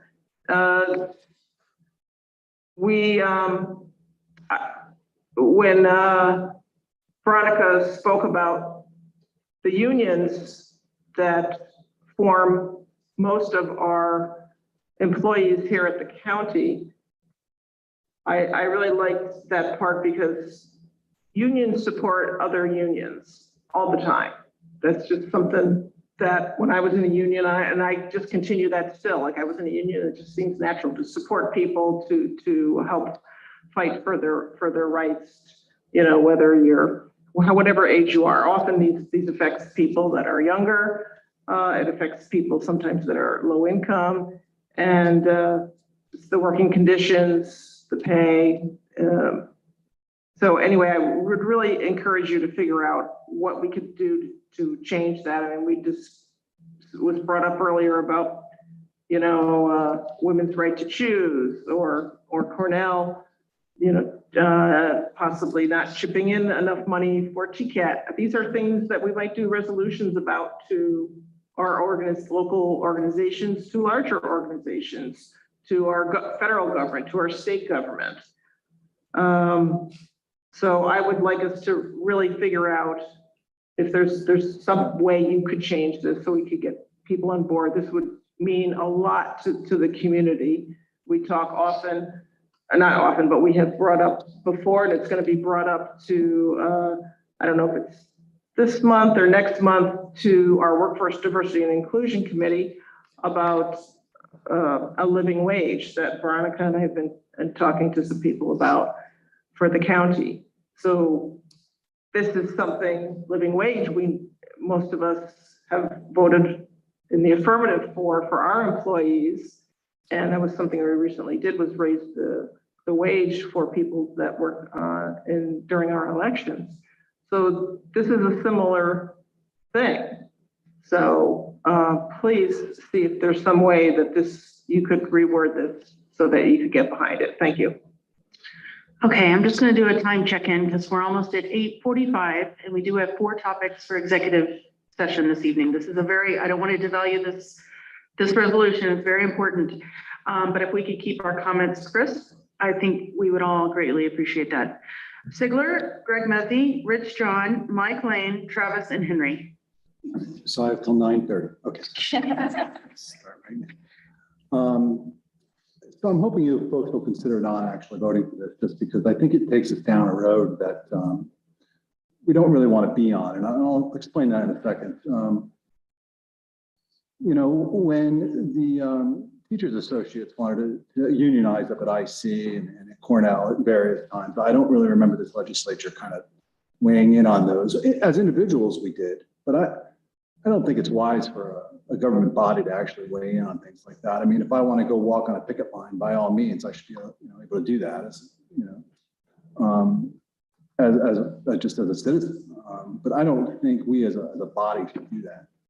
And I want to bring up the police union too, where you had a mayor who, frankly, is accused pretty credibly of union busting there. And we as a body did not weigh in. Some individuals did weigh in and said they were supporting the mayor in that effort, which was surprising. So it's a little hard to take too when people say unions support unions and we're a part of that. No, we weren't actually a part of that. Other unions did support the Ithaca Police Union. I went up, the trades unions were there supporting them. I know the Ithaca Police Union is supporting the Starbucks workers right now and did before. Another question, just quickly, there are 4 Starbucks stores actually in Tompkins County, not 3. One is in Lansing. I don't know if they're unionized or not. I have to bring that up. So Target.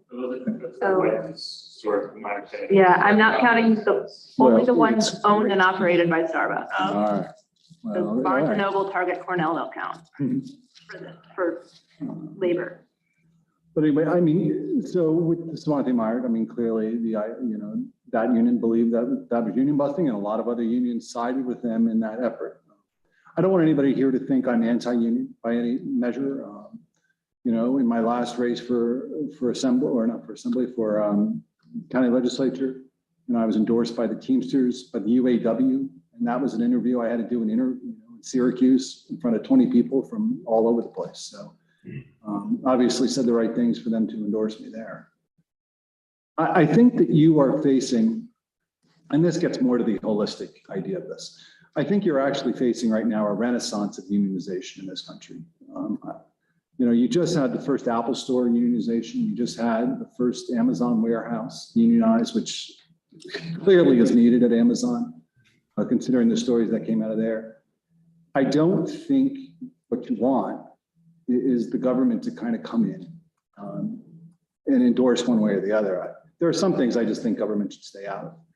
And by making it a worker-driven proposal or a worker-driven kind of thing, it has more power than if we as a government come in and say, oh, this is what should happen. That's just a personal viewpoint. I think it has more staying power.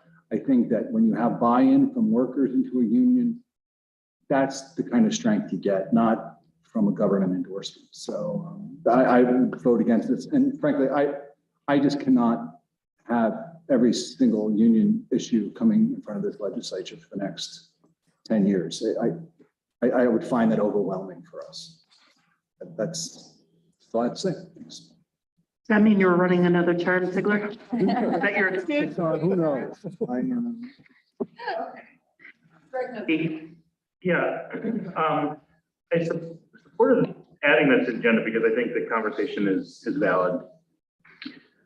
I hear what Amanda's saying, and I there's pieces of that I hear what Mike's saying, and I don't want to say I agree with them, but I hear what you're saying, Mike, and I was one of 6 legislators that signed a letter, independent letter of politicians, you could say, or elected officials, sending to the CEO of Starbucks.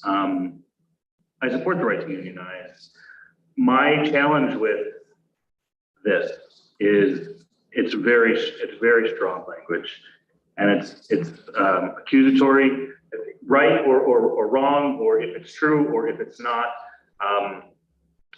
I do, again, also think it's a little bit of a slope that we need to be cautious of as a government body passing the resolution to demand of private enterprise certain things. I think as an employer, we have a responsibility to be the employer of example, which I think we do a great job of, and I think we should be a model for how places should run an organization. So I fully support that.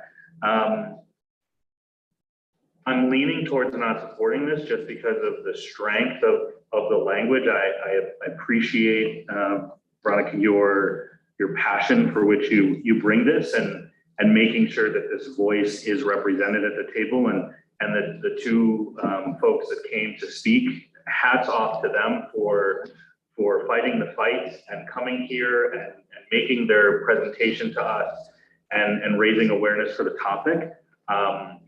As the Tompkins County Legislature and as a representative of that, I'm challenged to support this as it's written.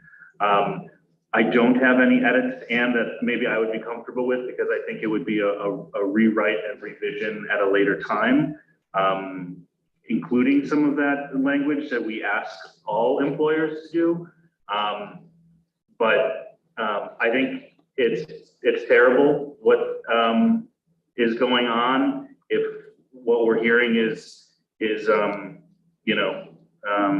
fact the reality, which I believe there's no reason to assume people's experiences are not reality. And so I struggle a little bit to wrap my arms around this and wrap my head around it, but it doesn't mean that I don't support the right to unionize.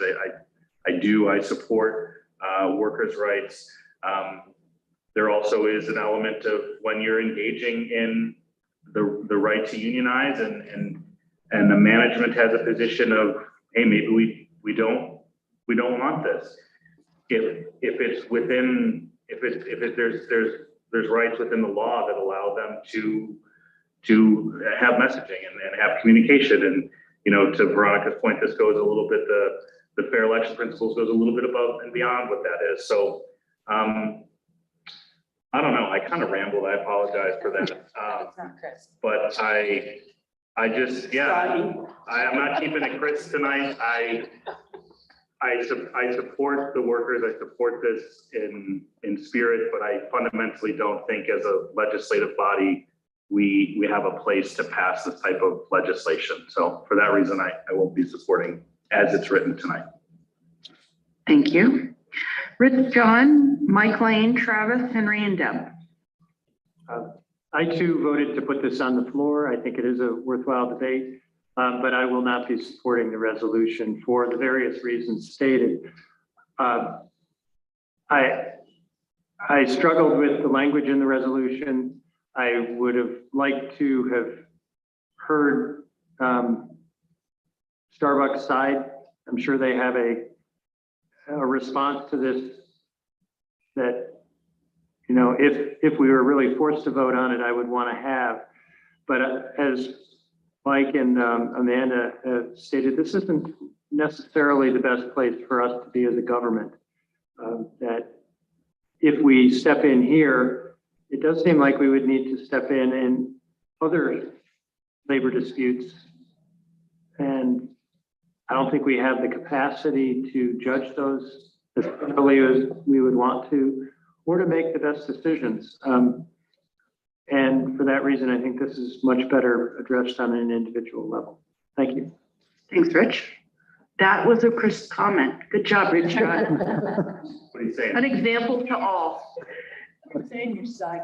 Rich gets the golden star tonight. Mike Lane? I want to thank Veronica for bringing this forward, because it's important that we talk about it. I have quite a bit of familiarity with union busting on both sides. I think about a few years ago when Walmart meat cutters unionized. Walmart then decided to eliminate all the meat cutter jobs and contract out for meat cutting. So that was union busting, no question about it. As a junior high school student, my family was subject to a union busting activity when my mother was fired for advocating unionization of the Smith Grow and Marchand plant. It was trumped up, the reason to fire her, and she eventually went through the National Labor Relations Board and was reinstated with all her back pay because it was trumped up.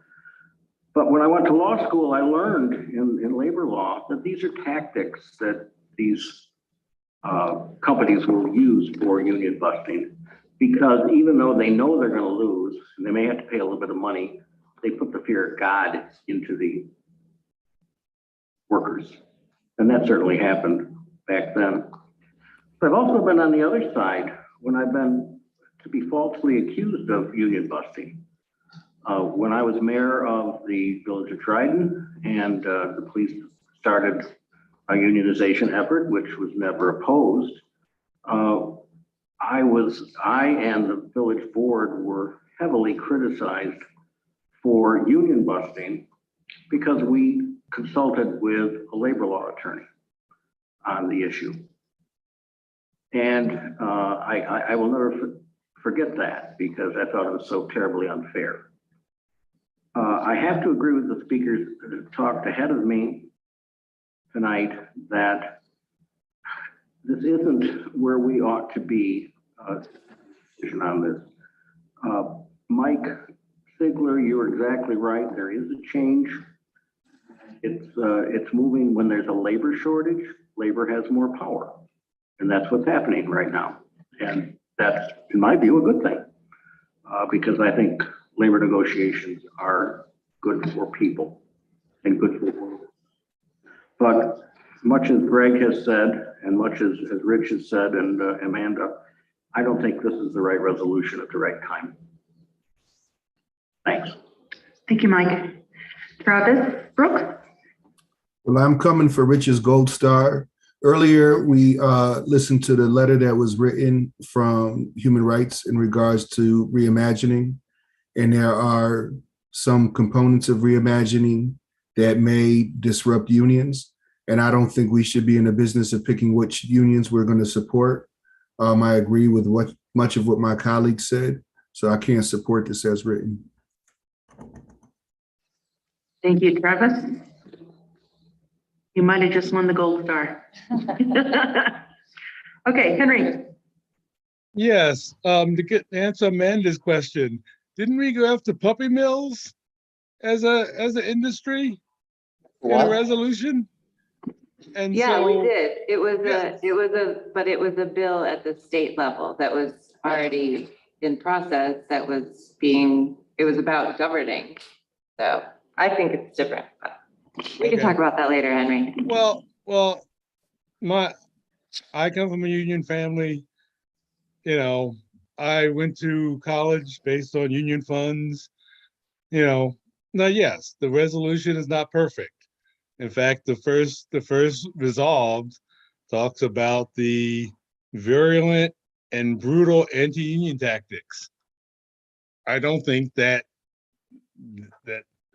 these are brutal tactics. I mean, they may be tough tactics, but I don't think they're brutal. But I will support it. And so that's it. Thank you, Henry. Next is Deb, Dan, and Lee. So what I'm hearing from several people is that they object to the, I don't know, like the extreme nature of some of the apparent allegations in this. So I would offer a couple of amendments that might address their concerns. I mean, it's clear that there have been complaints for more than 200 separate violations that indicate a pattern of anti-union activity. So that's the third whereas. The fourth and fifth whereas state fact. I would offer the following The sixth whereas the corporation's June 4th decision to close the Ithaca Starbucks located on 402 College Ave, despite its location in a high traffic profitable area and giving workers notice, appears to be part of Starbucks pattern of union busts. And then I would also offer an amendment to the first resolved that the Tompkins County Legislature condemns in the sharpest terms Starbucks' pattern of anti-union practices against its own workers. And in the second resolved, I would say that the Tompkins County Legislature urges Starbucks sign the fair election principles. I think that's probably less emphatic. It's more factual. It's less accusatory. And insofar as people's concerns about there not being a role for government in labor relations issues, we have an NLRB, people. I mean, if there was no role for government in trying to equalize National Labor Relations Board. yes, in trying to equalize the power balance between labor and ownership, we wouldn't need an NLRB. We wouldn't have labor laws because everybody would be singing Kumbaya with each other. But that's not reality. Okay, we have an amendment on the floor. Is there a second? Ann Corman, are you seconding? Yes. Okay, let's talk to the amendment. Rich John? In the past, I actually had a client who was a union, so I've done union work and acted in front of the NLRB, and I think that's where this should be. You're correct, Deborah, that there is a body that is supposed to weigh in on these things and get the two sides, let them hash it out and make a decision. And I don't think we're going to ever be very good at that. But we have values, Rich, and we can assert our values. If there was a separate resolution that stated the values, as Amanda said, that would be a very different thing than trying to apply it to the very specific circumstances here. You know, this one location in Collegetown is in my district, and I did try to find out today what was happening with the lease. This building was built approximately 15 years ago, maybe a little more than 15 years ago. I'd like to know, was the lease coming to an end?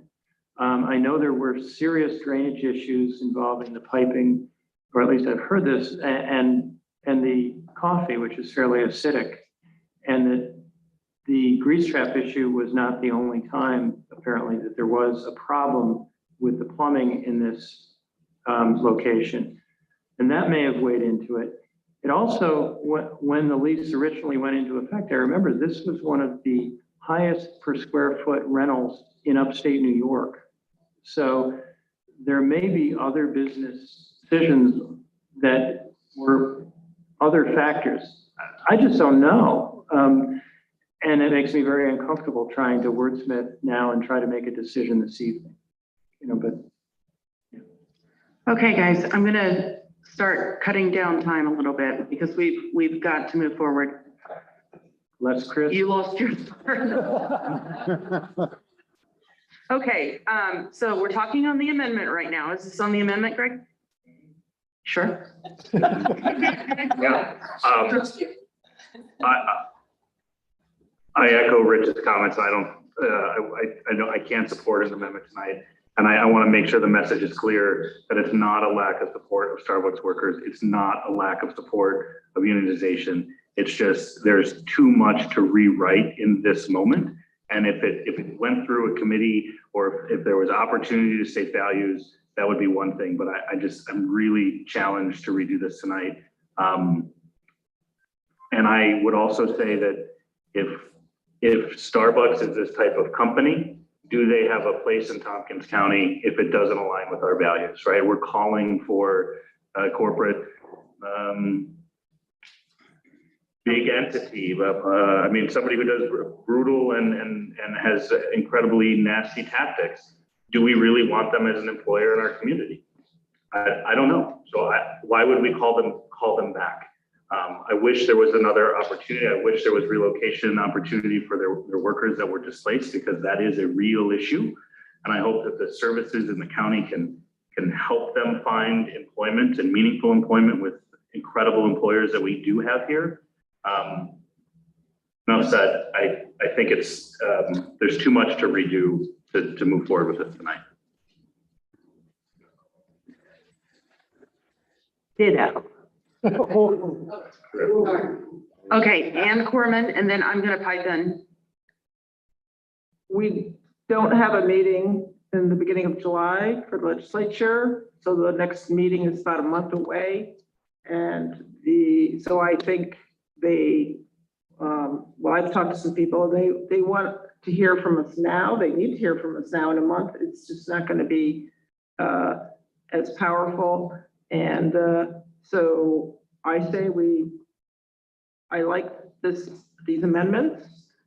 I think it tries to soften this a little bit, maybe be more factual on what we can do. Government we have a voice. We are not the labor relations board, no, but we have our voice, and this is what they have come to us, and they have asked us to use our voice just to speak up, and I'm speaking up. This is the way we can do it. It has no weight. We can't make Starbucks do anything, but we have our voice, and I'm speaking up in favor of unions. Thanks, Ann. Okay, so I'm going to weigh in just a little bit. I am going to support the amendment because I think that makes sense. It's a nice compromise. With that said, if it doesn't pass with the amendment, what I would do, if I were you, Veronica, is withdraw it. Let's take it back to the drawing board and then we'll bring it back. Because either way, it's not going to pass if it doesn't pass with the amendment. So that is what I offer you. Any other comments to the amendment? Do we have a second? I seconded the amendment. Okay, and Deborah, if we could get a copy of your changes as well. Okay. Do I need to review them for the benefit of all the people who are concerned?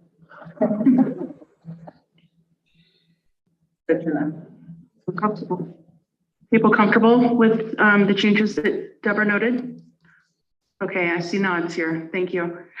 Okay, let's do a roll call on the amendment. Lee Shirtliff, No.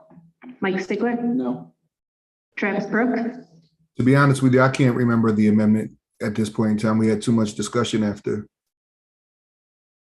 You know what? Let's reread the amendment.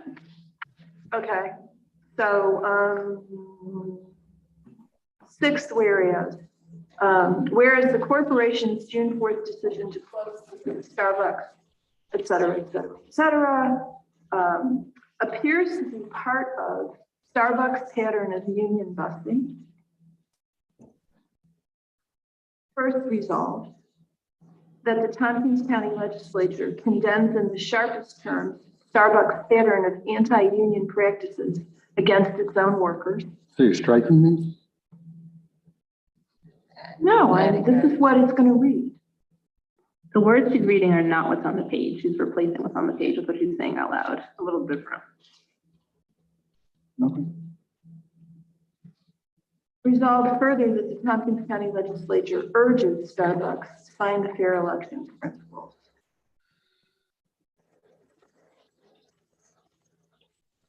Okay. Travis, what are your thoughts? No. And the rest of the language would stay the same? Right. That's right. Okay.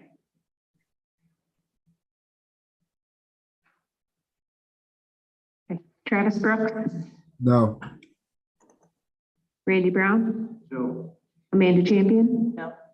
Deborah Dawson, Yes. Henry Grandison, Yes. Rich John, No. Dan Klein, No. Ann Corman, Yes. Mike Lane, No. Greg Mezzi, No. Veronica Pillar, Yes. Shauna Black. Yes.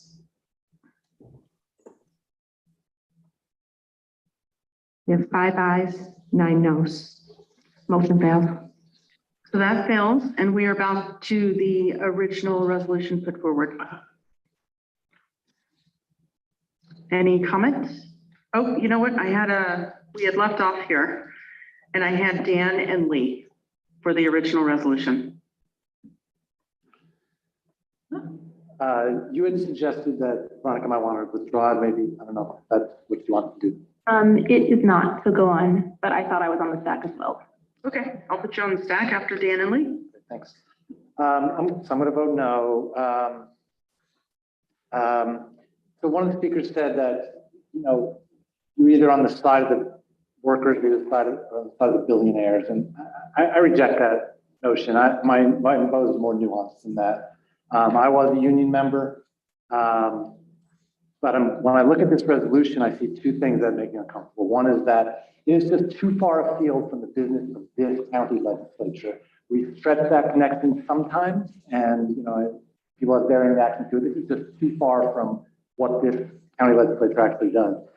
And the other reason for me is that there's just too many things in here that I can't verify easily. They said this and they did this, and I just don't know. And I'm uncomfortable voting on something that has all that. So, thanks. Thank you, Dan. Lee Shirtliff, and then Veronica. Keep it crisp. I do applaud you, Veronica, for raising our consciousness. And I think the community ought to know what's going on, what the proper venue is, and then sure. As a consumer, it gives me pause. I'm not sure, hearing what I'm hearing here, that I would ever spend $1 there again. But by the same token, that hurts the employees, people in the workforce. So it's a tough one to deal with. I would hope that with the circumstances that have been just described and what Rich has added to this, that it sends a message out to the code enforcement and environmental health people, and that government is working to address serious concerns in the workplace where they can. If people and customers are exposed to what's been described here tonight, well, maybe that's a failure of government to do something. So let's continue to raise the consciousness. Thank you. Thanks, Lee. Veronica. Thank you, Madam Chair. I said most of my piece earlier, but I want to respond to some stuff. I agree with most of what you said, Lee, actually, although I do want to say, I think I'll follow up if I'm wrong, but it's my understanding the workers are currently calling for a boycott of Starbucks. So, and I try to keep up with what they are saying that would be helpful to them. Early in the union drive, they were not. Minneapolis, the city of Minneapolis passed a resolution expressing solidarity with unionized Starbucks workers. The city of Seattle passed a resolution expressing solidarity with unionized Starbucks workers. The city of Boston passed a resolution expressing solidarity with unionized Starbucks workers. And I don't see why we need to withdraw into our government space further than these cities did. So that's what I want to say about scope. About possibly bringing in other union things. I know a lot of labor issues come up in this county. I'm sure I don't know what all comes up because I've only been here for like 5 months. But this seems like a pretty clear-cut example of a large corporation with which, to my knowledge, we do not have a direct relationship, exerting outsized power and influence over its workers who are our residents and constituents, and with who, in that sense, we do have a direct relationship, to push them out of secure, safe employment, which is one of the things that I would hope that we want for all of our county residents who desire that. So I'm not too worried about the slippery slope into talking about all unions argument. We could take that as it comes. Regarding police, the police unions, a tangential issue, but police have been called in to union bust other unions. And so I think that is maybe a separate conversation we could have about police unions. I've never heard of a barista being called in to bust up some other union. I've never heard of a teacher, of a nurse, of a construction worker being called in to help stop another group of people from unionizing. And finally, I just want you all to think, I know you're probably all decided, but I want you to think about the power imbalance here. I think part of the purpose of government is that I guess I don't know what'll happen, but I think that if we let a society as large as ours just go in a free-for-all, where we've adopted capitalism and the desire to always get more however you can as our way of being, that won't lead to the majority of people being happy and healthy. And in essence, like letting corporations just run amok is like, does not work. So we have government to put in rules and regulations and like shift around resources and all the many things that we do. And I think it is entirely appropriate for government to step in to at least say something. Again, we're not even doing something material, and I think that's okay, but just to say like, hey, we need to step in and like, or we need to say that some curbs need to be set when far too much power has gone to, in this case, a corporation at the expense of the basic needs being met of our residents. Obviously, the National Labor Relations Board is there to do that too. But, you know, just because a body exists that is supposed to do something, doesn't that mean that's actually happening? Because as you've seen, as you've experienced, I am so sorry, as a lot of you have experienced in a lot of other contexts, management and executives are really good at finding ways to get around that, avoid it. And I think it is part of our fundamental role as government to look out for those who need looking out for, and stand up for our residents, our constituents. And so I guess I'd just like you to think a moment more about what that means. Thank you. Okay, we're at 9:10. Bobby Chris. No, Randy Brown. And then Deborah Dalton. I'm the only one who hasn't spoken yet. That's right, Randy. I rarely go to Starbucks. I remember last time, and I don't stock. I believe, I agree with a lot of what you said, Veronica, but they're just one retailer out of many retailers that are national retailers that treat their employees in a certain fashion. So I would support something along that line, but nothing specific against them. Okay. Thank you, Randy. Deb, you gotta, come on, we gotta wrap this up. Yeah, I agree with your sentiments, Veronica, but I also agree with people who feel that the language of this as originally drafted is accusatory, and we don't necessarily have all the evidence. I could have voted for this if it had been amended, as I suggested, but I don't think we know that this is clearly another example of union busting when we don't know what the status of the property is in the lease. And I think virulent and brutal is a couple steps too far. So I can't support this the way it's written. Okay, let's do a roll call. Lee Shirtless? No. Mike Sigler? No. Travis Brooks? No. Randy Brown? No. Amanda Champion? No. Deborah Dawson? No. Henry Grandison? Yes. Rich John? No. Dan Klein? No. Ann Corman? Yes.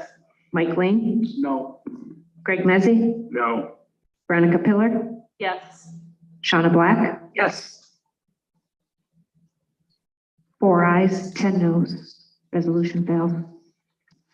Okay, thank you. Thank you, Veronica, for bringing that forward. Okay, let's move to the minutes of our previous meeting, June 7th, 2022. Moved by Rich, seconded by Randy Brown.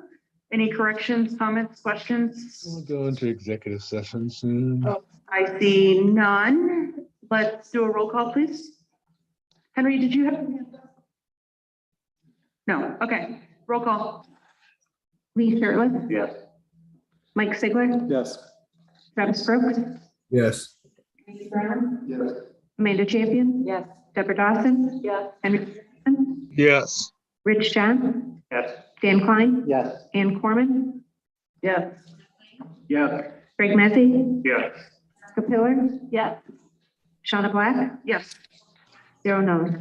Okay, if I could have a motion to go into executive session for the purposes of contract negotiations, a real estate matter, and personnel matter relating to particular persons and litigation. Moved by Greg Mezzi, seconded by Mike Lane. And a roll call, please. Lee Shirtliff, Yes. Mike Sigler, Yes. Yes. Randy Brown, Yes. Amanda Champion. I'm thinking of Glenn Maury and I'm saying no. Aw.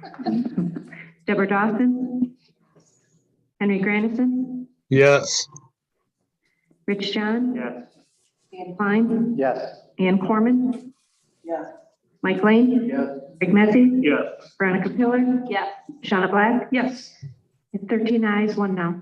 Okay, we're going to take a 5-minute break, turn off the cameras, and Shauna, I'm going to stay online for at least one item on the executive session. Is that correct? yes, that's right. So I'll stay right here, okay?